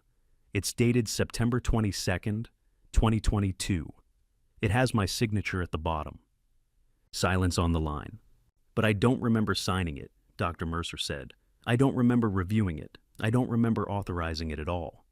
Bernard's voice turned sharp. "May I see it?" "I'm pulling the hard copy from archives right now," Dr. Mercer said. "Can you come back to the clinic, Boor?" What they found in that buried file would prove the conspiracy had already infiltrated the legal system itself. Dr. Mercer crossed his office to the filing cabinet, hands visibly trembling as he pulled the drawer open to find the hard copy of the document that shouldn't exist. Bernard and I waited in tense silence while he rifled through manila folders stuffed with administrative paperwork, insurance claims, billing forms, compliance documentation. The kind of bureaucratic debris that accumulated in any medical practice filed away and forgotten until subpoena or audit demanded retrieval. "Here," Dr. Mercer said, finally pulling out a thin folder. "September patient administrative processing." He opened it on his desk. 2 pages, official letterhead, dense text formatted in medical legal language, and at the bottom, his signature in blue ink. Cognitive capacity assessment summary. Patient name Harvey James Prescott. Dr. Mercer's face had gone pale. "I remember this now, not the content, just the moment." "Walk us through it," Bernard said quietly. End of the day, September 22nd. I'd been running behind all afternoon, emergency walk-ins, prescription renewals, 2 Medicare audit calls. Celeste was waiting in the lobby when I finished your 3rd examination. He pointed to the date on the form. She said she had paperwork that needed my signature before the billing cycle closed. He picked up the document, his hand still shaking slightly. Thick stack of Medicare reimbursement forms, maybe 20 pages. Standard insurance compliance documentation requiring routine physician sign-off. I was exhausted. She apologized for catching me at the end of my shift, but said it was time-sensitive for the insurance processing deadline. I watched understanding dawn across Bernard's face. "You didn't read every page," Bernard said. "I scanned the first few, standard language. Diagnosis codes, procedure, justifications, medication, authorizations. All routine. All legitimate medical records tied to your actual appointments. Dr. Mercer's voice dropped. This was buried in the middle, page 11 of 20. I signed the stack without verifying every individual line. I watched Dr. Mercer transform from unknowing victim to fierce ally. In the span of 10 minutes, his professional integrity had been weaponized without consent, and he was taking it back with the full force of medical authority. My signature here, Dr. Mercer continued, his finger jabbing at the bottom of the page, formally validates a finding that you demonstrated severe cognitive degradation consistent with early-stage progressive dementia. Recommendation for immediate conservatorship evaluation. Medical basis for involuntary guardianship. But you never made that diagnosis, Bernard said. I never even considered it. Your actual cognitive function has been completely normal in every examination. No memory issues, no confusion, no decline whatsoever. He set the document down carefully, as if it might contaminate something. This document hasn't been filed with probate court yet. They were holding it. As an ace, Bernard said. Ready to deploy the moment Harvey attempted to access his funds or contest the conservatorship petition. Exactly. Dr. Mercer stood, his professional composure hardening into something colder. I am filing an emergency affidavit with the State Medical Board this afternoon to formally retract this document and issue a corrected finding of full cognitive competence. And I will personally testify at any hearing, criminal or civil, to expose how my signature was fraudulently obtained. Bernard nodded once. We'll need that affidavit by end of business today. You'll have it in 2 hours. That afternoon, back at Bernard's office, a different kind of expert sat across from us. Forensic document examiner, certified by the American Board of Forensic Document Examiners, the kind of witness whose testimony could survive appellate review. She'd spent the morning analyzing the quitclaim deed signature against my actual signatures from decades of legal documents, tax returns, property deeds, medical authorizations, banking records. Now, she laid out her findings with clinical precision. The signature on the asset transfer document is a skilled forgery, she said, pointing to enlarged photographs showing microscopic stroke analysis. The overall shape mimics the genuine signature, but the physical pressure profiles are inconsistent with natural handwriting patterns. She slid another image across the desk, one of the practice sheets from Glenn's photographs. These practice attempts show progressive improvement in replicating the target signature. Early attempts exhibit hesitation marks, uneven pressure, conscious effort to copy rather than write naturally. Later attempts achieve near-perfect visual replication. Can you identify the forger? Bernard asked. The baseline stroke mechanics on the practice sheets match the ink pressure profiles found in this document. She produced a photograph of Dwight's blue ledger. Same hand, same writer. Whoever created the practice sheets also wrote the entries in this ledger. My son, my boy. Sitting in the darkness beneath my bedroom floor, practicing my signature dozens of times until he could replicate it perfectly. Not outsourcing the crime to some professional forger. Doing it himself by hand with the same meticulous patience I'd taught him. I was the one who taught him penmanship, holding his 6-year-old fingers, showing him how to form each letter with care and intention, guiding the pencil across lined paper in our kitchen in Manchester, while Constance made dinner and the evening light came golden through the windows. A man's signature is his bond son. I'd told him, my voice patient and proud. Make it distinct. Make it yours. People will judge your character by how you sign your name. He'd listened so carefully, asked me to show him again, practiced for weeks until his signature was clear and confident. I never imagined those same careful strokes would one day erase my legal existence. The forensic examiner packed up her materials, leaving copies of her analysis for Bernard's evidence file. After she left, I sat in the leather chair, staring at the photographs spread across the mahogany desk. Practice sheet progression, shaky attempts, improving precision, final perfect forgery. I remembered Dwight at 6 years old, tongue pressed between his teeth in concentration, his small hand wrapped around a pencil too large for his fingers. Me sitting behind him at the kitchen table, my hand covering his, guiding the loops and curves. Like this, see smooth motion. Don't lift the pen until you're done with the whole name. Will my signature be as good as yours someday, Dad? Better, son, because you're learning the right way from the start. I stared at the forensic report showing the progression of his forgery practice. First attempts shaky and uncertain, final attempts nearly perfect replicas of my own hand. I remembered sitting behind my 6-year-old son at the kitchen table, guiding his small fingers across lined paper, my voice patient and proud. A man's signature is his bond, son. Make it distinct, make it yours. And he had used that bond to try to steal my life. But understanding how he'd stolen my signature was only the beginning. The question remained, why go to such elaborate lengths? Bernard's computer chimed with a financial network alert Friday morning, and the number that appeared on his screen, $300,000, made him push back from his desk and reach for the phone. "Harvey," he said when I answered. "Get to my office, now." I arrived 20 minutes later to find him staring at his monitor, his face gray. "What is it?" "A supplemental life insurance policy," Bernard said, turning the screen toward me. $300,000, opened 6 months ago under your Social Security number. Sole designated beneficiary, Dwight Michael Prescott. The room tilted slightly. "I never opened any life insurance policy." "I know." Bernard pulled up another window. "The monthly premium payments have been auto-debiting from your checking account for half a year. Disguised as a recurring utility charge, you probably never noticed because it matched the pattern of your normal bills." He clicked to the application documents. "The signature on the application has already been verified by our forensic examiner. Another forgery. Same hand that practiced your name 50 times beneath your bedroom floor." I sank into the leather chair, the implications assembling themselves with terrible clarity. "Let me show you the math," Bernard said, pulling out his legal pad. "Your estate at the Vermont Property Investment Account savings is worth approximately $520,000. Add this insurance policy, $820,000 total." He wrote the numbers in neat columns.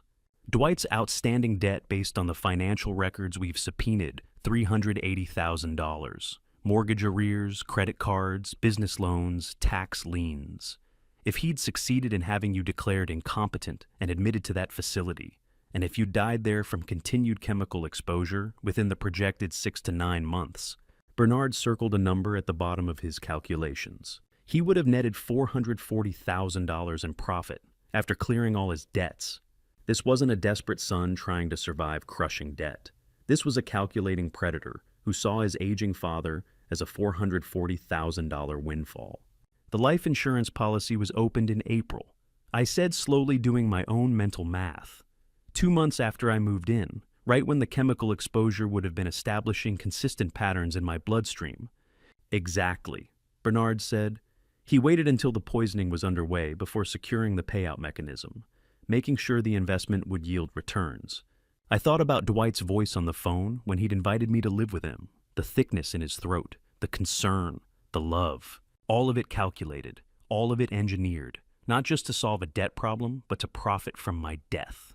"There's something else," Bernard said. He pulled a thick file from his desk drawer. "I've been tracking Celeste's background, her employment history before she married your son." He opened the file, revealing pages of legal documents, settlement agreements, and investigative reports. 4 years ago, Celeste worked as a senior paralegal at a prominent estate litigation firm in Louisville, Kentucky. Prestigious practice, high net worth clients, very specialized work in contested asset preservation. Bernard slid a document across the desk. She was subjected to an intensive internal criminal investigation for allegedly fabricating power of attorney documents for a wealthy, isolated 79-year-old client. The client was systematically stripped of her entire liquid portfolio before an external auditor caught the discrepancy. My hands went cold. The law firm settled with the victim's estate out of court to protect their reputation, Bernard continued. They terminated Celeste immediately and bound everyone involved to a strict non-disclosure agreement. No public criminal record exists. No charges were ever filed. The whole thing was buried under corporate legal privilege. Before I tell you what Bernard discovered in that Louisville file, I need to ask, do you think Dwight knew about Celeste's background when he married her? Or did he find out later? Comment A, if you think he knew from the start, or B, if you think he discovered it afterward. Please note, the next part contains some recreated details for narrative impact. What matters is the pattern they reveal. Dwight knew, I said quietly. Didn't he? They started dating 6 months after she was fired, Bernard said. He knew exactly what she'd been investigated for. He knew she had the expertise to execute complex estate fraud. He didn't corrupt an innocent wife, Harvey. He deliberately partnered with an expert. My son hadn't fallen into temptation. He'd walked down the aisle 4 years ago, holding hands with a woman whose resume included systematically destroying another elderly victim, and he'd chosen her precisely because of that expertise. The methodology, I said, the fabricated symptom logs, the buried medical documents, the careful timing, that was all her. She taught him how to make it look legitimate, Bernard confirmed. How to weaponize medical authority, how to construct a legal framework that would survive initial scrutiny. This wasn't amateur hour, Harvey. This was a professional operation. He pulled another document from the file, a fax freshly printed. I hired a private investigator to track down the Kentucky victim, Bernard said, to see if she'd be willing to testify about Celeste's methods, to establish pattern evidence. He slid the fax across his desk, his finger tapping the final paragraph. The 79-year-old woman is still alive, still coherent. Living in a basic state-assisted facility outside Louisville, she lost everything: her home, her savings, her independence.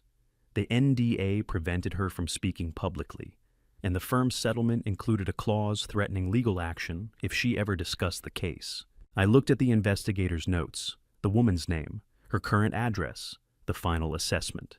According to the investigator, Bernard said quietly, she remembers every single detail of how Celeste systematically stripped her of her life savings, the fake documents, the substituted paperwork, the overnight asset transfers, all of it. The woman had been silenced by corporate lawyers and NDA threats for 4 years, watching her abuser walk away without criminal charges, living in state-funded poverty, while Celeste moved on to her next victim. But she was about to find her voice again. That voice came sooner than I expected. The face that appeared on Bernard's monitor screen that afternoon belonged to a woman I'd never met, but whose story I already knew by heart. Dorothy Brennan, 79 years old, and living in a Kentucky state-assisted facility, about to give voice to the nightmare we both shared. She sat propped up in a facility bed, the institutional beige walls behind her speaking volumes about what Celeste had taken from her. Though frail, her eyes were sharp and focused, carrying the weight of someone who had survived systematic predation and never forgotten a single detail. "Mr. Prescott," she said, her voice slow and deliberate, "thank you for taking my call. Thank you for being willing to talk to us," I said. "I've kept silent for 4 years," Dorothy said, "because the high-priced corporate lawyers who handled my settlement told me I'd lose my state care vouchers if I spoke publicly about what happened. They made me sign papers that said I could never discuss the case. I was exhausted. I was terrified, so I signed." She looked directly into the camera, and I saw the same anger I'd been carrying for the past week. "But I haven't forgotten a single face," she continued. "And when Mr. Harrington's investigator contacted me yesterday and told me what Celeste tried to do to you, I knew I had to speak." Bernard leaned forward. "Can you walk us through what happened to you?" Dorothy took a breath, gathering her thoughts. "It started slowly. Celeste worked at the firm that handled my late husband's estate. She was kind, professional. She'd call to check on me, make sure I understood the paperwork offer to help with complicated legal language. I thought she was just being thorough. I recognized the pattern immediately, the careful cultivation of trust.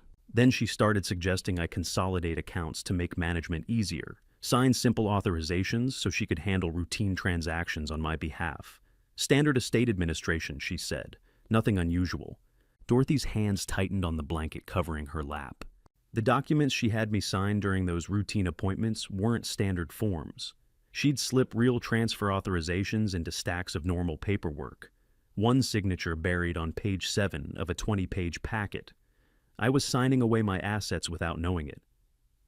"How did you discover it?" Bernard asked. "An external auditor caught a discrepancy during a random compliance check. By then, my entire liquid portfolio had been legally dissolved overnight. $260,000 gone. The firm settled to protect their reputation, gave me enough to keep me fed and housed, and made me promise never to speak. 2 elderly victims separated by 4 years and 1,500 miles, connected by the same calculating legal predator. But this time, one of us had caught them before the trap closed completely." Dorothy looked directly at me through the screen. "You caught them before the concrete dried, sir. You still have your assets. You have your health. You have the strength to fight them. Her voice strengthened. "Fight them for both of us." "I will," I said quietly. After the call ended, Bernard made notes on his legal pad. Using the authenticated pattern from your Ohio case, he said, "My colleagues in Louisville have filed an emergency motion to void Dorothy's NDA on public policy grounds. We're arguing that the agreement was used to conceal ongoing criminal activity. If we win, it opens a pathway for her to reclaim her stolen funds. Justice delayed, perhaps, but not denied." That evening, Glenn arrived at Bernard's office with a thick folder of financial records. We'd moved into what Bernard called war room mode, mapping every piece of evidence, connecting every thread, building an airtight case. "I've been tracking Dwight's commercial shell companies," Glenn said, spreading documents across the conference table. "His failed luxury development project in Columbus. It defaulted 18 months ago, triggering a lawsuit from 2 aggressive private lenders." He pulled out a formal demand letter, official letterhead legal language. "Primary creditor Boyd Ramsey." This letter was sent to Dwight on October 5th, exactly 2 days ago. It gives him a hard, non-negotiable 18-day deadline to settle the full balance of $380,000 or face immediate involuntary bankruptcy filings. Bernard's head snapped up. "October 5th? 2 days ago," Glenn confirmed, "which means his absolute deadline to pay is October 23rd. I watched Bernard do the mental math, his expression darkening. Once bankruptcy is filed publicly, Bernard said, any guardianship application would be instantly scrutinized and rejected by the probate judge. No court in the country grants conservatorship over an estate to someone actively drowning in predatory debt and financial collapse. The guardianship dies the moment bankruptcy becomes public record." Glenn nodded. "Which means Dwight's absolute deadline to secure legal access to your assets is October 23rd. But the facility check-in date, the date you'd be institutionalized and lose all legal autonomy, is October 28th. He drew a timeline on Bernard's whiteboard. Gap between those dates, exactly 5 days. 5-day operational window to seize the assets, pay the creditor, and prevent the bankruptcy filing that would expose everything. 18 days, a 5-day operational window, 2 interlocking clocks ticking down to my legal extinction, and my son had calculated every second before the first drop of poison ever entered my bloodstream. He needed you certified legally incompetent before October 23rd. Glenn continued. That's when the guardianship paperwork had to be filed and approved. Once he had legal authority over your estate, he could execute the asset transfers, pay Ramsey, and avoid bankruptcy. Then he'd have you admitted to the facility on the 28th, where continued chemical exposure would finish the job within 6 to 9 months. I stared at the timeline Glenn had mapped on the whiteboard. October 23rd, October 28th. The creditor deadline, the facility deadline, the 5-day gap where I would cease to be human and become transferable asset.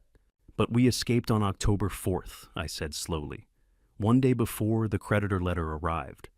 Which means, Bernard said, Dwight is now facing an 18-day countdown to financial annihilation, with no legal access to your assets. He can't pay Ramsey, he can't stop the bankruptcy, and he can't execute the guardianship because you're under APS protection and criminal investigation. Glenn capped the marker. His perfect timeline just collapsed. I stared at those dates, 18 days to pay or face bankruptcy. My son was running a desperate race against 2 ticking clocks, and I had just cut the wires to both. But desperate men don't surrender quietly, and I was about to learn just how far Dwight would go when his perfect plan began to collapse. The first sign that Dwight's collapse would bring others down with him came Saturday morning, delivered by the last person I expected, my 14-year-old grandson. Kieran sat straight in Bernard's leather chair, his hands no longer trembling as they rested on his smartphone. The anxious tremor that had defined him for weeks was gone, replaced by the stillness of someone who had crossed a threshold and could not turn back. "Grandpa," he said quietly, "I need to show you something I recorded 3 weeks ago." Bernard leaned forward. I felt my chest tighten. Kieran's fingers moved across the screen with purpose. September 28th. I was staying with Uncle Dennis and Aunt Monica while everything was happening at your house. They thought I was asleep. He set the phone on Bernard's desk screen, facing us. They were talking in the living room, loud enough that I could hear through my bedroom wall. I didn't understand everything they were saying, but I knew it was about you. So I turned on my voice recorder, walked to the hallway, and placed my phone on the bookshelf, Then I went back to bed. My other son, Dennis. 43 years old, living 2 hours away. Someone I'd always thought was the responsible one. The one who called every Sunday. The one who'd seemed genuinely worried when Dwight said I was showing signs of confusion. The recording is 23 minutes long, Kieran said. I've listened to it 4 times. I kept waiting for a reason not to show you. I couldn't find one. Bernard nodded once. Play it. Kieran pressed play. Static, movement, then voices distant but clear. Monica first.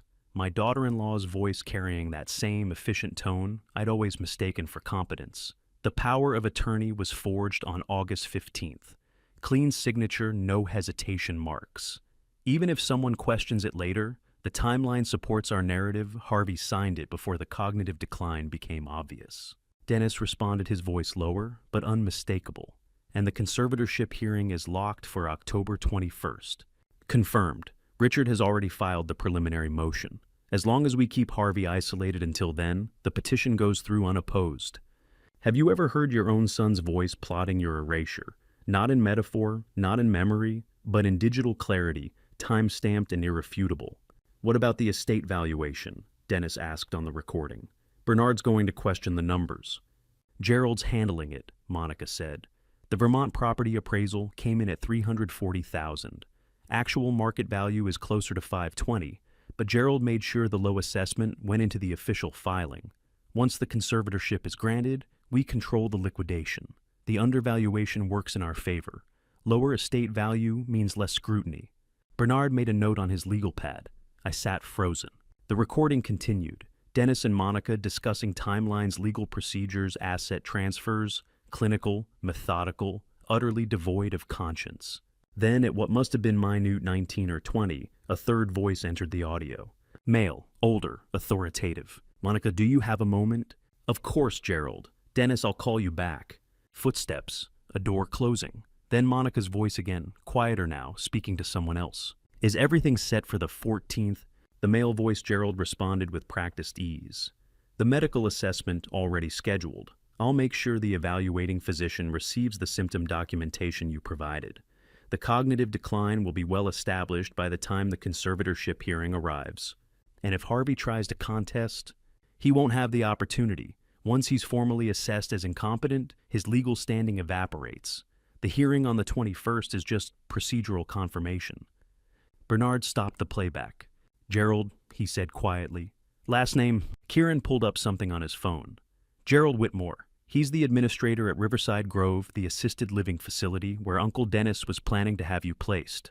The people who promise to care for the elderly. The administrators who smile and nod during facility tours. They are not always heroes. Sometimes they are business partners in theft. Bernard's office door opened. Vivica Wolf entered without knocking, her face tight with urgency. We need to talk, she said.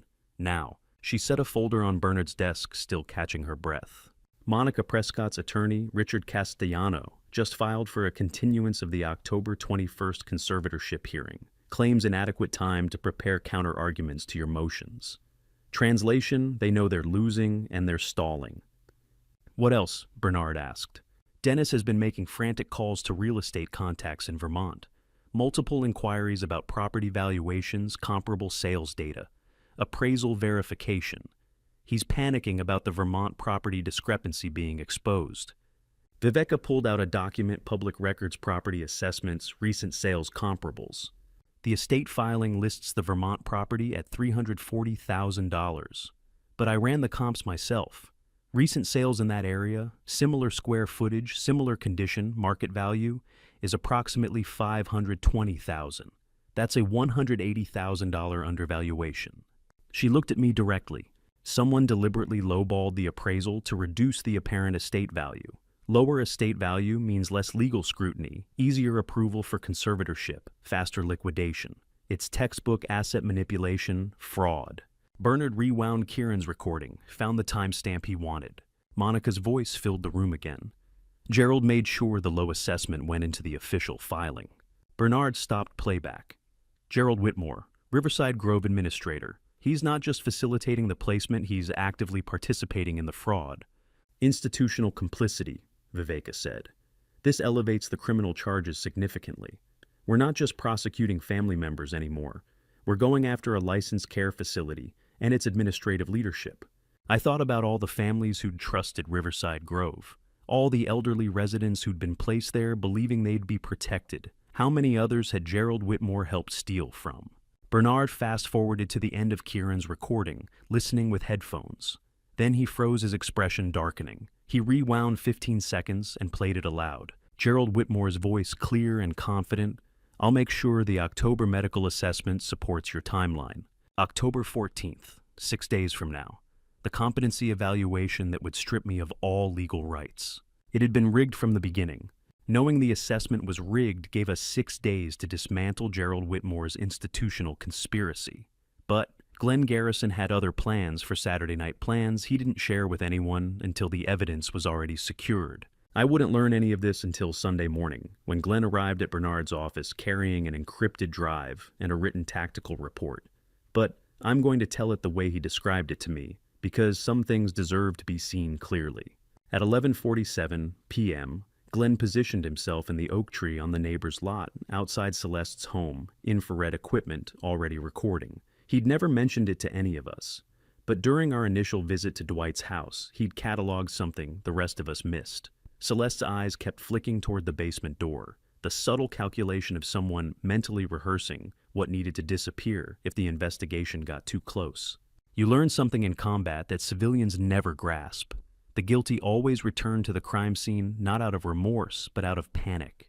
So Glenn returned, and he waited. At 11:52 p.m., the rear door opened. Celeste emerged in dark clothing, carrying a red lens tactical flashlight, moving directly toward the basement's exterior vent access. Glenn activated his voice recorder and whispered, "Target exiting rear door, carrying industrial flashlight, moving toward basement vent access, wearing surgical gloves." The infrared footage captured everything. Celeste kneeling at the vent cover, removing screws, reaching into the ductwork with gloved hands, carefully dismantling the chemical delivery lines, the same equipment that had been poisoning me for 8 months. She worked with the calm precision of someone executing a rehearsed plan, no hesitation, no guilt, just methodical destruction. Glenn's whispered commentary continued. "Gloves won't matter. Infrared sees bone structure, gait pattern. She just signed her confession." At one point, Celeste paused and muttered something barely audible. "Should have done this weeks ago." 14 minutes, 4 camera angles. By 12:14 a.m., the equipment was sealed in black contractor bags, and she was back inside. When we watched the footage together, Sunday morning, Vivica's expression hardened with each frame. "This is obstruction of justice," she said. "Ohio Revised Code 2921.12.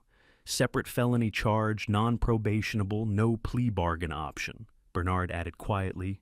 "We have evidence of the crime. Now we have evidence of the cover-up. 2 separate prosecutions." Then Glenn advanced to a specific timestamp, minute 11:43 seconds. Behind the basement window, a second thermal signature, male, taller than Celeste, holding what looked like a shop vacuum. Dennis, my other son, helping his sister-in-law destroy evidence that could implicate his brother. 43 seconds that constituted documented participation in obstruction of justice. How many family dinners had they shared? Passing bread and conspiracy in equal measure, never imagining a night vision lens would turn their midnight cleanup into a felony. Then Vivica froze. Wait, her finger hovered over the pause button. Behind the furnace, third thermal signature. She rewound, played it again in slow motion. There a smaller profile moving briefly before disappearing into darkness. Too small for an adult. A shape consistent with a child or teenager. Vivica began adjusting the contrast pixel by pixel, bringing that small shadow into sharper focus. I stared at the screen and felt something cold settle in my chest that had nothing to do with the evidence and everything to do with what finding it might mean. The conspiracy had already taken my sons, my daughters-in-law, a physician, a facility administrator. I had believed it stopped there. Vivica's enhancement software kept working the shadow sharpening, slowly toward a face I was afraid to recognize. The enhanced image resolved slowly, pixel by pixel, until the shape became unmistakable. The third shadow wasn't a younger child. It was Kieran, 14 years old. He told us later he'd slipped back into the house that night to retrieve his phone charger, saw the basement light on, and stopped at the top of the stairs when he heard voices. He watched from the doorway as his aunt and uncle dismantled everything, not moving, not breathing, not fully understanding what he was seeing, only knowing it was wrong. The conspiracy hadn't infected him. It had terrified him into silence. But while we were processing that revelation, my son Dwight was making a choice of his own. Bernard had received the call at dawn, Dwight's voice barely controlled. "I need to meet with you, alone, before anyone else gets arrested." By 10:35 a.m. Sunday, they sat across from each other in a nearly empty diner, downtown corner booth, far from anyone who might recognize my son. Dwight's eyes were red. His hands shook as he slid a small encrypted flash drive across the table. "Everything she did," he said without preamble. "Emails, chemical supplier invoices from Indiana, forged medical authorization documents. It's all there." Bernard didn't touch the drive. "Why now?" "Just tell me one thing first." Dwight's voice broke. "Is my dad safe? Is his head clear?" "He's safe," Bernard said carefully. "Cognitively intact. The toxicology is clearing." Dwight's shoulders dropped relief and guilt, arriving simultaneously indistinguishable from each other. "The Kentucky cases are on there too," he said quietly. "2 previous victims, 2019 and 2021. Same methodology both times. I didn't know when we got married, but 6 months ago I found encrypted files on her laptop. Documentation, proof of concept, like a resume." He looked up. "She made my father victim number 3. What does it cost a son to betray his wife to save his father? More than you'd think. Less than staying silent." Bernard asked when Dwight had known. Early September came the answer. He'd seen the equipment orders, put it together, and said nothing, terrified of losing her, terrified of what the truth would do to his children, terrified of being the one who destroyed everything. The excuse hung unfinished in the air between them, and neither man tried to complete it.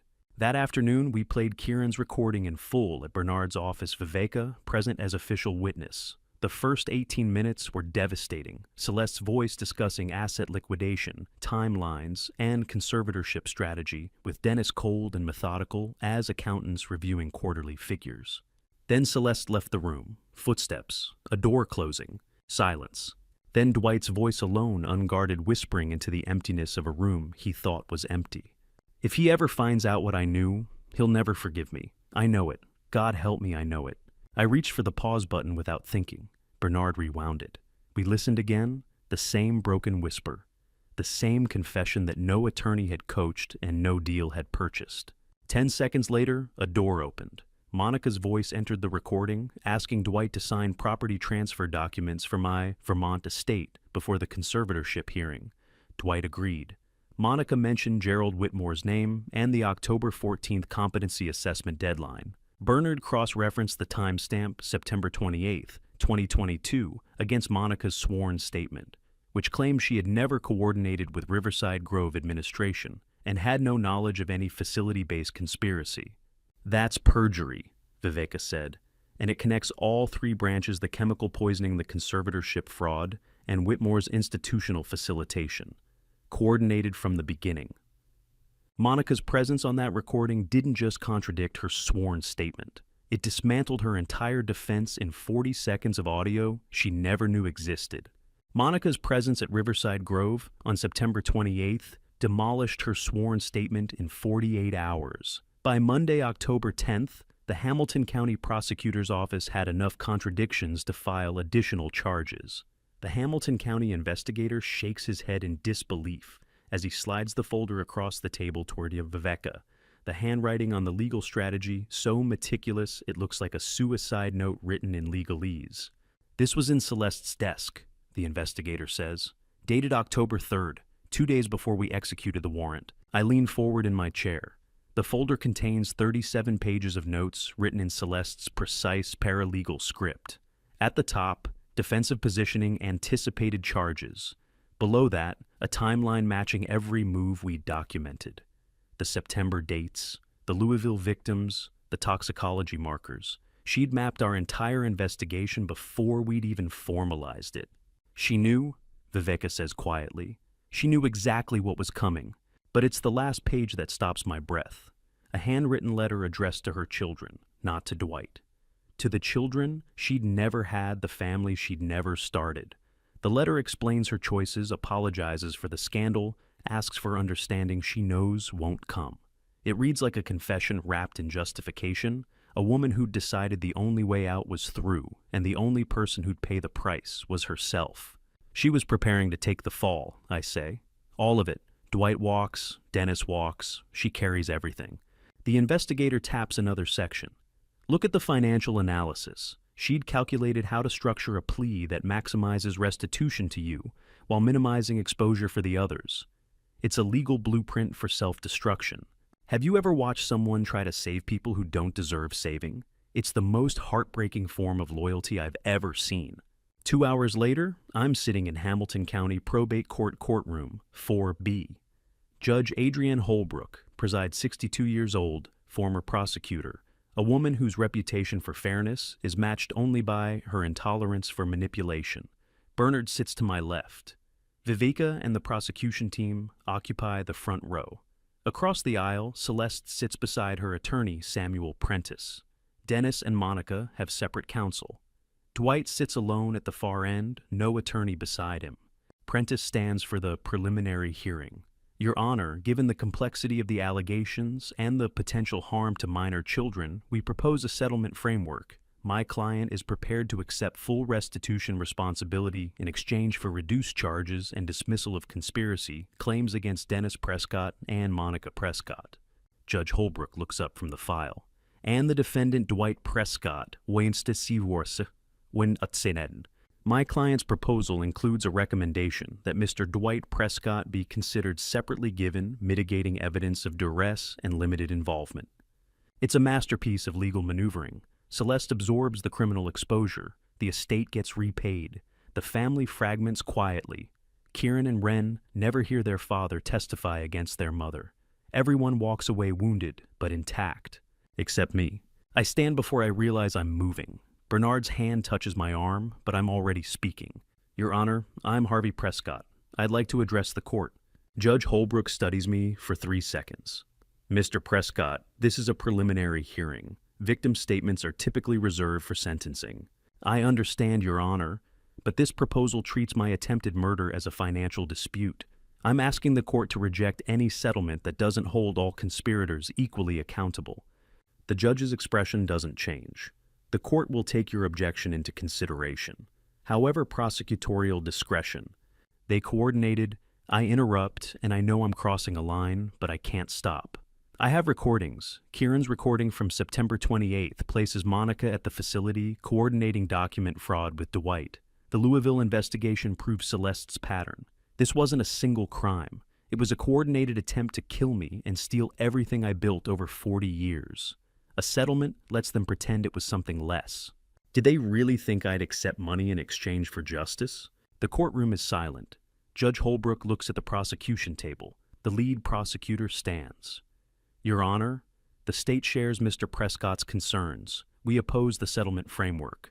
Prentice starts to respond, but movement stops him. Dwight stands at the defense table, and his voice cuts through the room like a wire pulled too tight. I'd like to offer testimony, he says, without immunity, against Celeste Prescott and Dennis Prescott. The courtroom erupts. Celeste lunges from her seat, and 2 bailiffs move immediately to restrain her. She's screaming, "No, you don't understand what they'll do to you." And the sound is raw and desperate and completely human.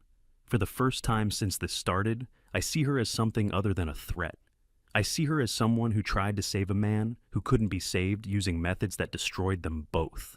Judge Holbrook's gavel comes down 3 times sharp cracks that silence the room. Ms. Prescott, you will sit down or you will be removed. Mr. Prentice, control your client.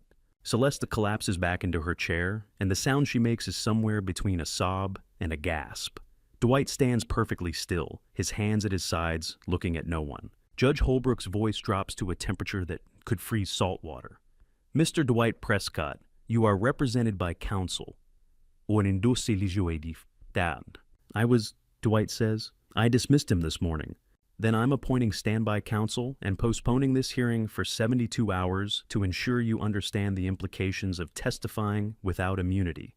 This court does not accept proffer agreements made under emotional duress. She looks at Prentice and her expression could cut glass. Counselor, if you bring another settlement proposal that treats conspiracy to commit murder as a bargaining chip, I will hold you in contempt. If you attempt to use minor children as leverage in any future motion, I will refer you to the bar for sanctions. Never bring hostage negotiation into my courtroom again. The gavel comes down one final time, and the hearing is over. The 72 hours gave everyone time to calculate what truth would cost. On Tuesday morning, October 11th, I sat in a different courtroom, watching a different kind of witness take the oath. Bernice Stafford raises her right hand in the prosecutor's deposition room, her retired ICU nurse composure, suggesting she has testified before and knows exactly how much truth costs. She's my neighbor 2 doors down from Dwight and Celeste, 64 years old, 28 years in critical care at Good Samaritan Hospital, the kind of woman who notices everything and forgets nothing. Viveka Wolf sits across from her with a legal pad and a recorder. Bernard and I occupy chairs against the back wall observers to our own case. Ms. Stafford, what Viveka begins. You contacted our office on October 6th regarding observations you made in late August and early September. Can you describe what prompted that call? Bernice's hands rest flat on the table, steady as surgical instruments. My mother was financially exploited by a caregiver in 2018. Lost nearly everything before we caught it. Since then, I pay attention to certain patterns in my neighborhood. Elder abuse has warning signs if you know what to look for. And you observed such signs? I observed Dwight Prescott asking me specific medical questions in late August. He approached me while I was gardening, asked which sleep medications would be hardest to detect in blood work for someone over 70. Specific question and specific age range. The air in the deposition room changes temperature. Viveka writes something down her pen, moving with careful precision. Did you find that question unusual? I found it alarming, Bernice says. I'm retired, not practicing. There's no innocent reason a man asks his neighbor that particular question about that particular age group when his father is 68. Viveka flips a page. You also documented other observations. Yes, I keep a journal now. After what happened to my mother, I document anything that raises flags. On August 17th and 18th, I observed Dwight loading heavy industrial drums into his garage at 2 o'clock in the morning, 2 nights in a row. I was up with insomnia and saw him from my bedroom window. When I asked him about it the next day, he said it was construction debris removal.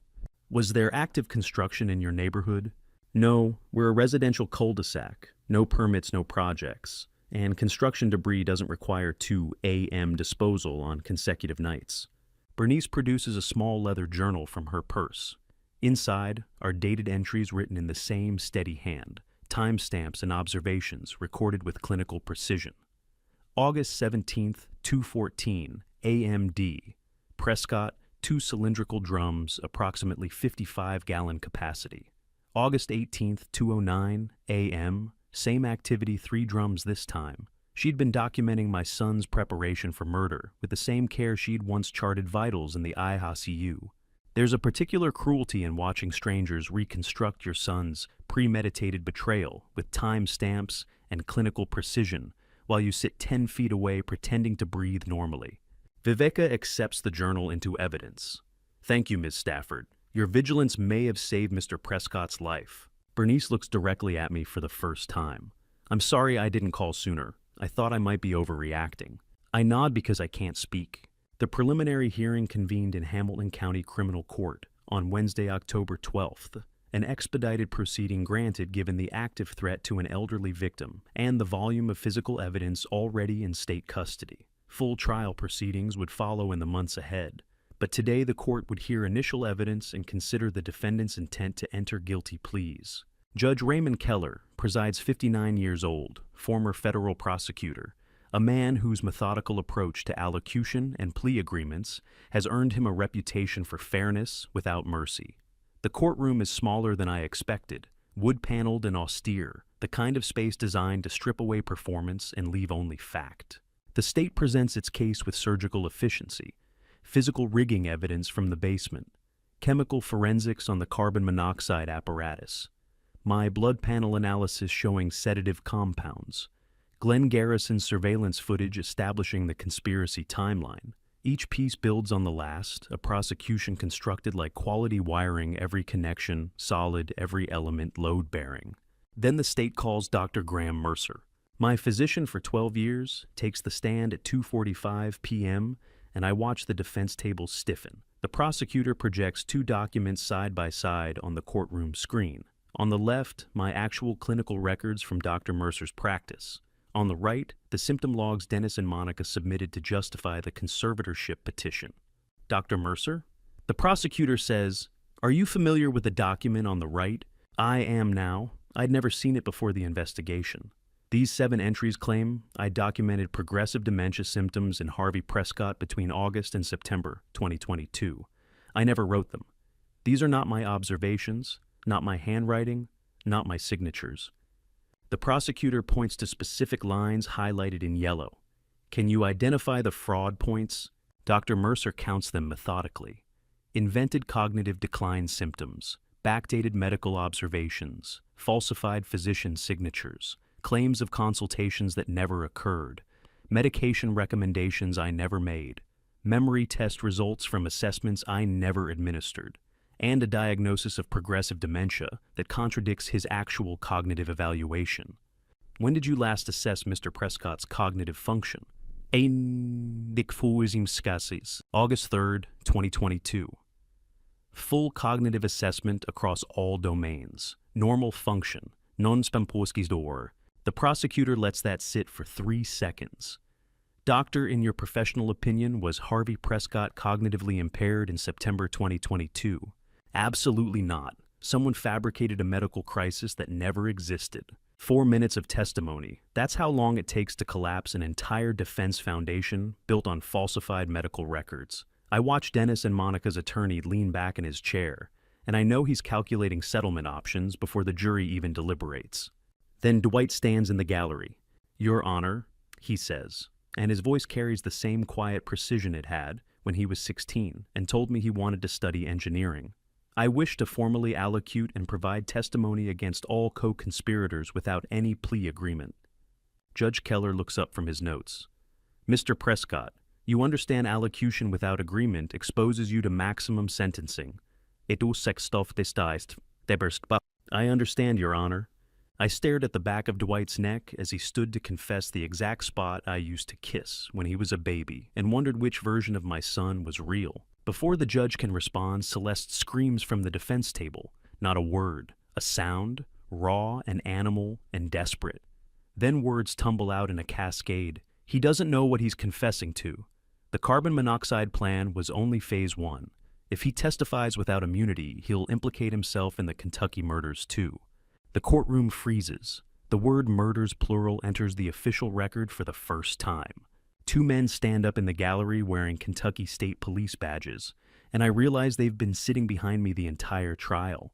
Judge Keller calls a 20-minute recess. The Kentucky detectives confer with the prosecution team in the hallway, while Celeste sits at the defense table with her head in her hands.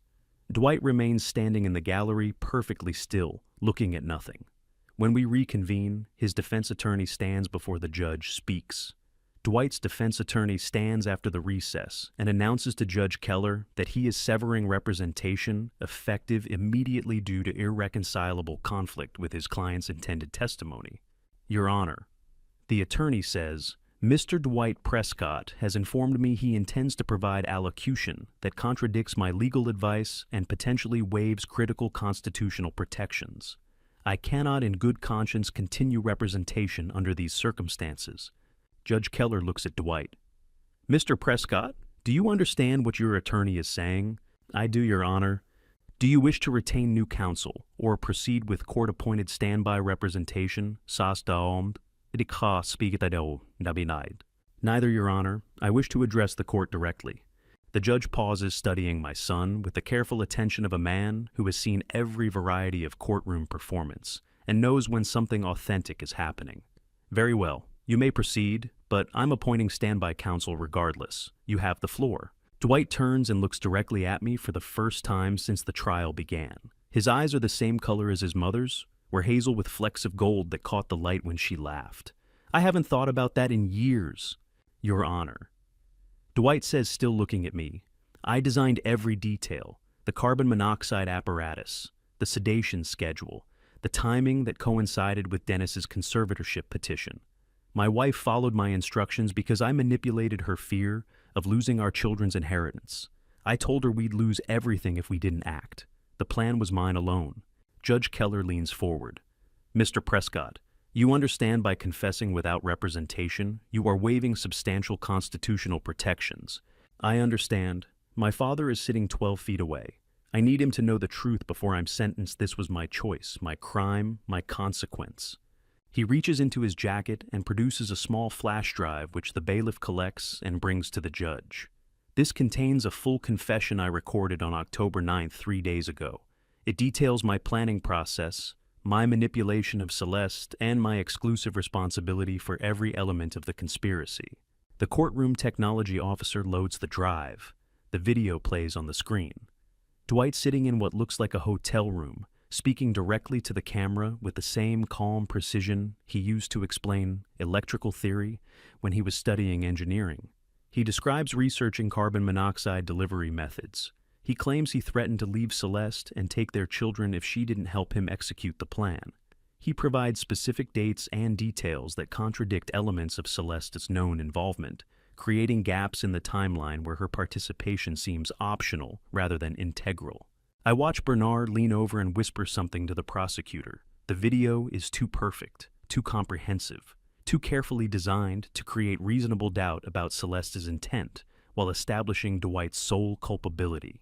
It's a legal strategy wrapped in a confession, the same protective framework Celeste built for him now inverted. You're watching this, thinking one of them is lying to save the other. But what if they're both telling the truth about their own guilt and lying about their spouse's innocence? The video ends. Dwight faces Judge Keller again. I enter a guilty plea to all counts: attempted murder, conspiracy to commit fraud, elder abuse. I waive my right to trial and request immediate sentencing. Mr. Prescott, the court cannot accept an immediate guilty plea without proper allocution proceedings and mental competency evaluation. What you're describing suggests either severe coercion of your spouse or a coordinated attempt to manipulate this court's proceedings. Your Honor, I'm simply telling the truth. I'm 41 years old. I'm a mechanical engineer. I understood exactly what I was doing when I built that apparatus and exactly what would happen when I activated it. My wife is a victim of my manipulation, not a co-conspirator. Celeste's attorney stands. Your Honor, my client vehemently disputes this characterization and maintains her previous, but Celeste is already standing, and the sound that comes from her is somewhere between rage and anguish. No, no, I won't let you do this. Dwight turns to her. Celeste, please sit down. I researched the Kentucky cases, she shouts, and the courtroom goes absolutely silent. I knew the carbon monoxide delivery methods from my paralegal work on medical malpractice cases. You're trying to protect me the same way I tried to protect you, but I won't accept it. Judge Keller's gavel comes down hard. Ms. Prescott, you will sit down and consult with your attorney, or I will hold you in contempt. Celeste ignores him, her focus locked on Dwight. You didn't manipulate me. I chose this. I knew what we were doing, and I knew it was wrong, and I chose it anyway, because I thought we could finally be free of debt and fear and fighting about money every single night. Celeste, I won't let you take this alone. The judge's voice drops to permafrost temperature.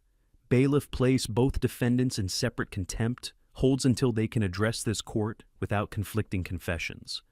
Prosecution. I need a position statement on whether the state can accept either guilty plea given this clear mutual protection dynamic. Two bailiffs approach Dwight. He doesn't resist as they guide his hands behind his back. The handcuffs click shut on my son's wrists, and all I could hear was the tape recording echoing in my memory. He'll never forgive me. I know it. As they're led towards separate holding cells, Bernard's phone vibrates. He glances at the screen, reads something, and his expression shifts. He leans close to my ear. Viveka says Kentucky obtained warrants for the Cincinnati house and Dwight's financial records. They're executing the search now. The prosecutor approaches Judge Keller's bench. Their conversation is brief and quiet, but I can read the prosecutor's body language well enough. When he turns back to address the court, I already know what's coming. Your Honor, given the emerging multi-state investigation and the conflicting allocutions from both defendants, the state of Ohio formally withdraws acceptance of Mr. Dwight Prescott's guilty plea. We request a continuance pending coordination with Kentucky law enforcement regarding the scope of potential serial offenses. Judge Keller looks at the empty defense tables where my son and daughter-in-law sat minutes ago. Continuance granted. This court stands in recess pending further investigation. The gavel comes down, and I realize the question isn't whether they tried to kill me. The question is whether they've done it before. The Kentucky warrants yielded financial records correspondence research on carbon monoxide toxicity.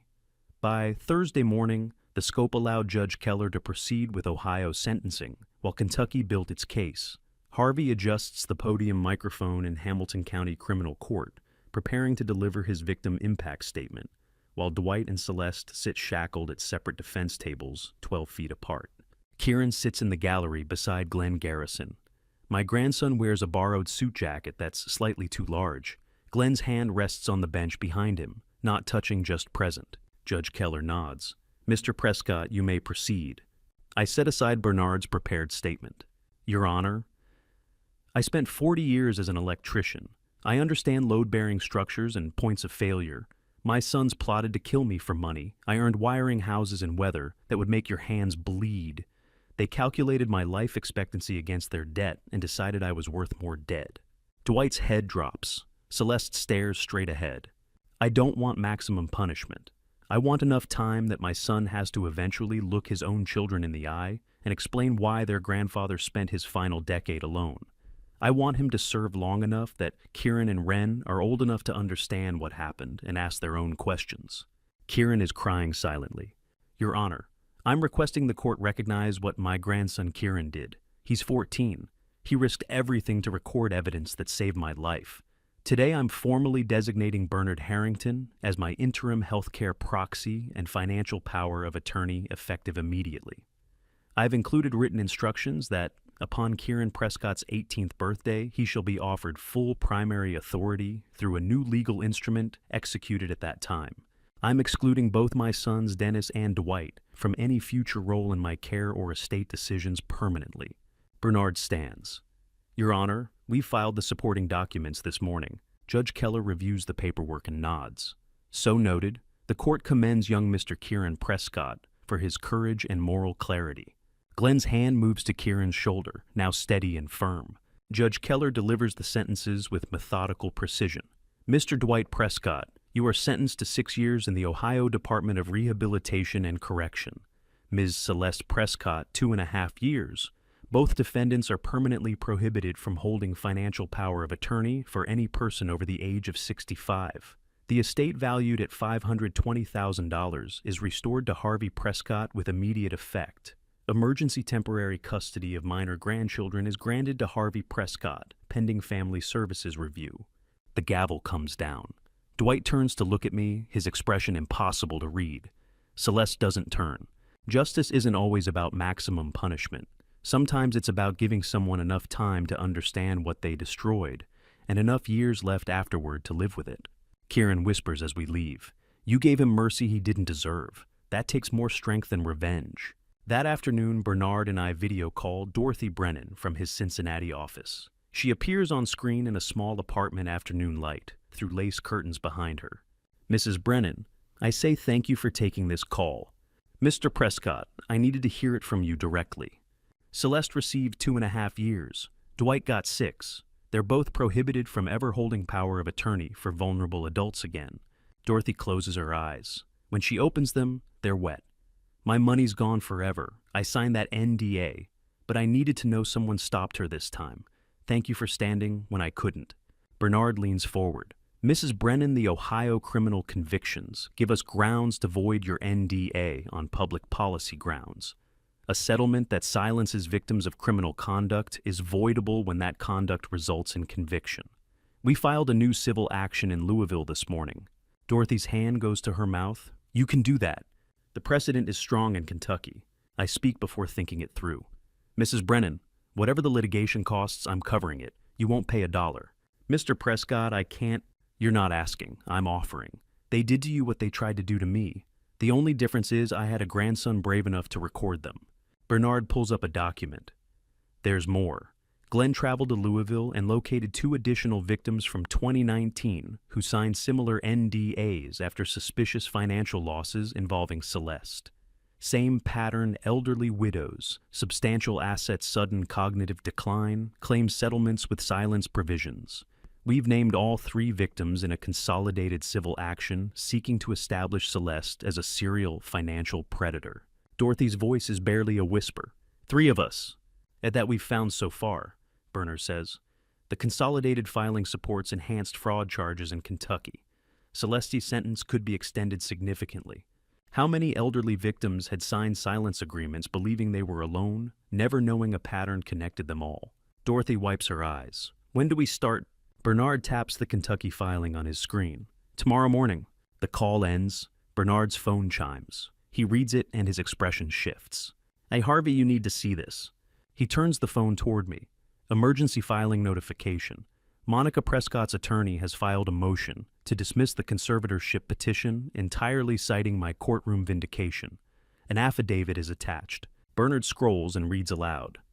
Monica Prescott states under penalty of perjury that she was coerced by Dennis Prescott into participating in the conservatorship conspiracy and offers to provide testimony against Dennis Prescott in exchange for immunity from prosecution. She's turning on him. The partnership just fractured, Bernard says. When Monica testifies, she'll have to explain Gerald Whitmore's role at Riverside Grove. The whole institutional conspiracy comes apart. My phone vibrates. A text from Glenn. Dennis just tried to withdraw $50,000 from joint account. Bank flagged it. He knows Monica flipped. Bernard is already dialing. We need to notify the prosecutor before Dennis runs.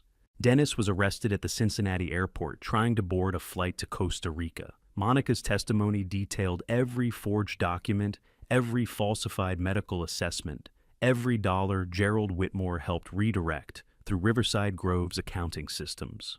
By mid-November, both Dennis and Gerald faced federal charges. The conservatorship petition was dismissed with prejudice. The glass partition at Warren Correctional Institution in Lebanon, Ohio, separates me from my son by 3 inches, and 6 years black intercom phones resting in their cradles, while we stare at each other across a silence neither of us knows how to break. It's the week before Christmas 2022. I didn't tell anyone I was driving here. Kieran asked where I was going, and I said, errands. He nodded like he understood, which maybe he did. Dwight is thinner, his hair is prison-shorn, and there's a scar above his left eyebrow I don't recognize. He's wearing state-issued blues that hang loose on a frame that used to carry muscle from weekend construction projects. 30 seconds pass. Then, we both reach for the intercom receivers at the same moment. Dad. Dwight. Another silence. He clears his throat. Are the kids eating well? Kieran said you moved closer to them. They're eating. Kieran cooks better than I do. Ren likes macaroni 3 times a week. That sounds right. I watch his hand tighten on the receiver. His wedding ring is gone. I don't know if they took it or if he removed it himself. I haven't told them everything, I say. They know you and Celeste made serious financial mistakes. They know you need time apart to think about your choices. They don't know about the carbon monoxide. They don't know you tried to kill me. Dwight's eyes close. When he opens them, they're wet. Thank you? I'm not doing it for you. I'm doing it for them. They'll learn the details eventually. Court records are public, but they'll learn when they're old enough to process it, not when they're 14 and 9. I understand. He presses his forehead against the glass partition. His breath fogs the surface in small clouds. I am so sorry, Dad. I am so sorry. I look at my son through 3 inches of reinforced glass and 6 years of consequences, and I realize there are no words that change what happened. No apology large enough to fill the space where trust used to live. No explanation that makes attempted murder into something understandable. I know, I say. That's all. Not forgiveness, not understanding. Just acknowledgement of an irreversible reality. We sit in silence for another 3 minutes. Then a guard taps Dwight's shoulder. Visiting time is over. He stands and I stand, and we look at each other one more time before he's led back through the steel door that locks from the outside. I drive home in darkness and I don't cry. On January 1st, 2023, I wake at 6:30 a.m. in my new Cincinnati apartment. The bedroom is smaller than the house I sold, but the mortgage is paid off and the windows face east. Morning light comes through plain white curtains I bought at a department store without thinking about whether Constance would have chosen them. I brew coffee in a plain white mug. Constance's heirloom china, cup the one with the blue cornflowers her grandmother brought from Poland, is in a storage unit somewhere. I don't remember packing it. I don't miss it this morning. No headache. First time since February. 300 days. I stand in the kitchen holding the coffee and listening to the apartment building's morning sounds. Someone's shower running 2 floors up. A car starting in the parking lot. The refrigerator's steady hum. Ordinary sounds. Safe sounds. Sounds that don't include my son's footsteps in the basement at 2 a.m. If someone you love is showing you who they are through small cruelties and convenient forgetfulness, believe them the first time, not the 8th month later when the carbon monoxide detector starts beeping. I review the day's tasks, grocery shopping, laundry, fix the loose handle on Wren's bedroom door, call Bernard about the Kentucky recovery case Dorothy Brennan's NDA has been voided, and 2 of the 3 victims have already received partial settlements. Constance's photograph sits on the hallway table in a simple frame. I pass it twice before I realize I haven't spoken to her picture this morning. For 2 years after she died, I narrated everything to that photograph. What I ate for breakfast, what the weather looked like, what the grandkids said during Sunday calls. Speaking to her absence was how I survived the silence. This morning, I look at the photograph and feel nothing sharp. Just a dull ache that's been there so long, it's become part of my baseline. I don't need to tell her about the coffee or the loose door handle or the fact that my son is in prison for trying to kill me. I don't need to tell her everything anymore. That means I'm healing. Footsteps in the hallway, small ones. Wren appears in the kitchen doorway wearing pajamas with dinosaurs on them, her hair a sleep-tangled mess. Grandpa Harvey, can we make pancakes today? It's New Year's Day, sweetheart. We can make whatever you want.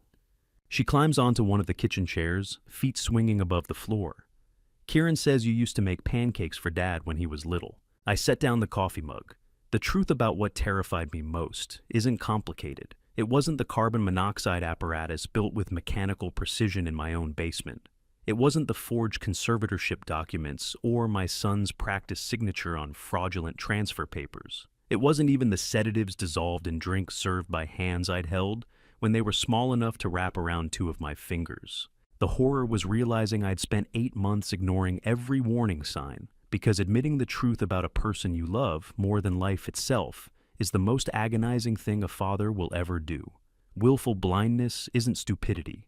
It's love refusing to believe the person you created could want you erased.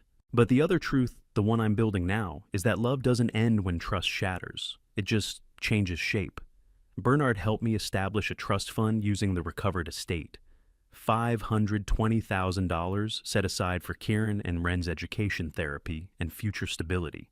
Even if I never forgive Dwight, I won't let his children inherit financial chaos alongside their parents' crimes. The cycle breaks here. I turned toward the kitchen, where a 7-year-old waited for pancakes, and for the first time in a year, I felt something that wasn't rage or grief. I felt hungry. Yes, sweetheart, I say. Today we make pancakes. And to you listening to my story, remember this. The people who know you best also know exactly how to hurt you worst. I spent 8 months ignoring warning signs because I couldn't imagine my own sons wanting me dead. Don't make my mistake. If someone you love starts asking strange questions if pills appear, you don't remember if your health declines when they're around but improves when they're not. Pay attention. Family betrayal doesn't announce itself with trumpets. It comes disguised as concern, wrapped in familiarity, delivered by hands you've held since they were small. The hardest lesson wasn't about carbon monoxide or forged documents. It was about willful blindness. Love doesn't mean trusting without verification. Being a good father doesn't require letting your children destroy you. I believe God allowed me to survive, not just to expose the conspiracy, but to break a cycle. My grandchildren won't inherit the blind trust that nearly killed me. They'll learn that real love includes boundaries, that family doesn't excuse cruelty, and that family betrayal often comes from those who know our vulnerabilities best because we gave them that knowledge freely. If this story affected you, please share it with someone who might need to hear it. Leave a comment telling me, have you ever faced betrayal from someone you trusted completely? Your experience might help someone else recognize the warning signs. And if you haven't already, please subscribe to Revenge Dad. Every story I share carries a lesson someone needs. Thank you for staying until the very end. I know this wasn't an easy story to hear, Please remember, some details have been adapted for storytelling and to protect privacy, but the core truth about recognizing and surviving family betrayal remains real and urgent.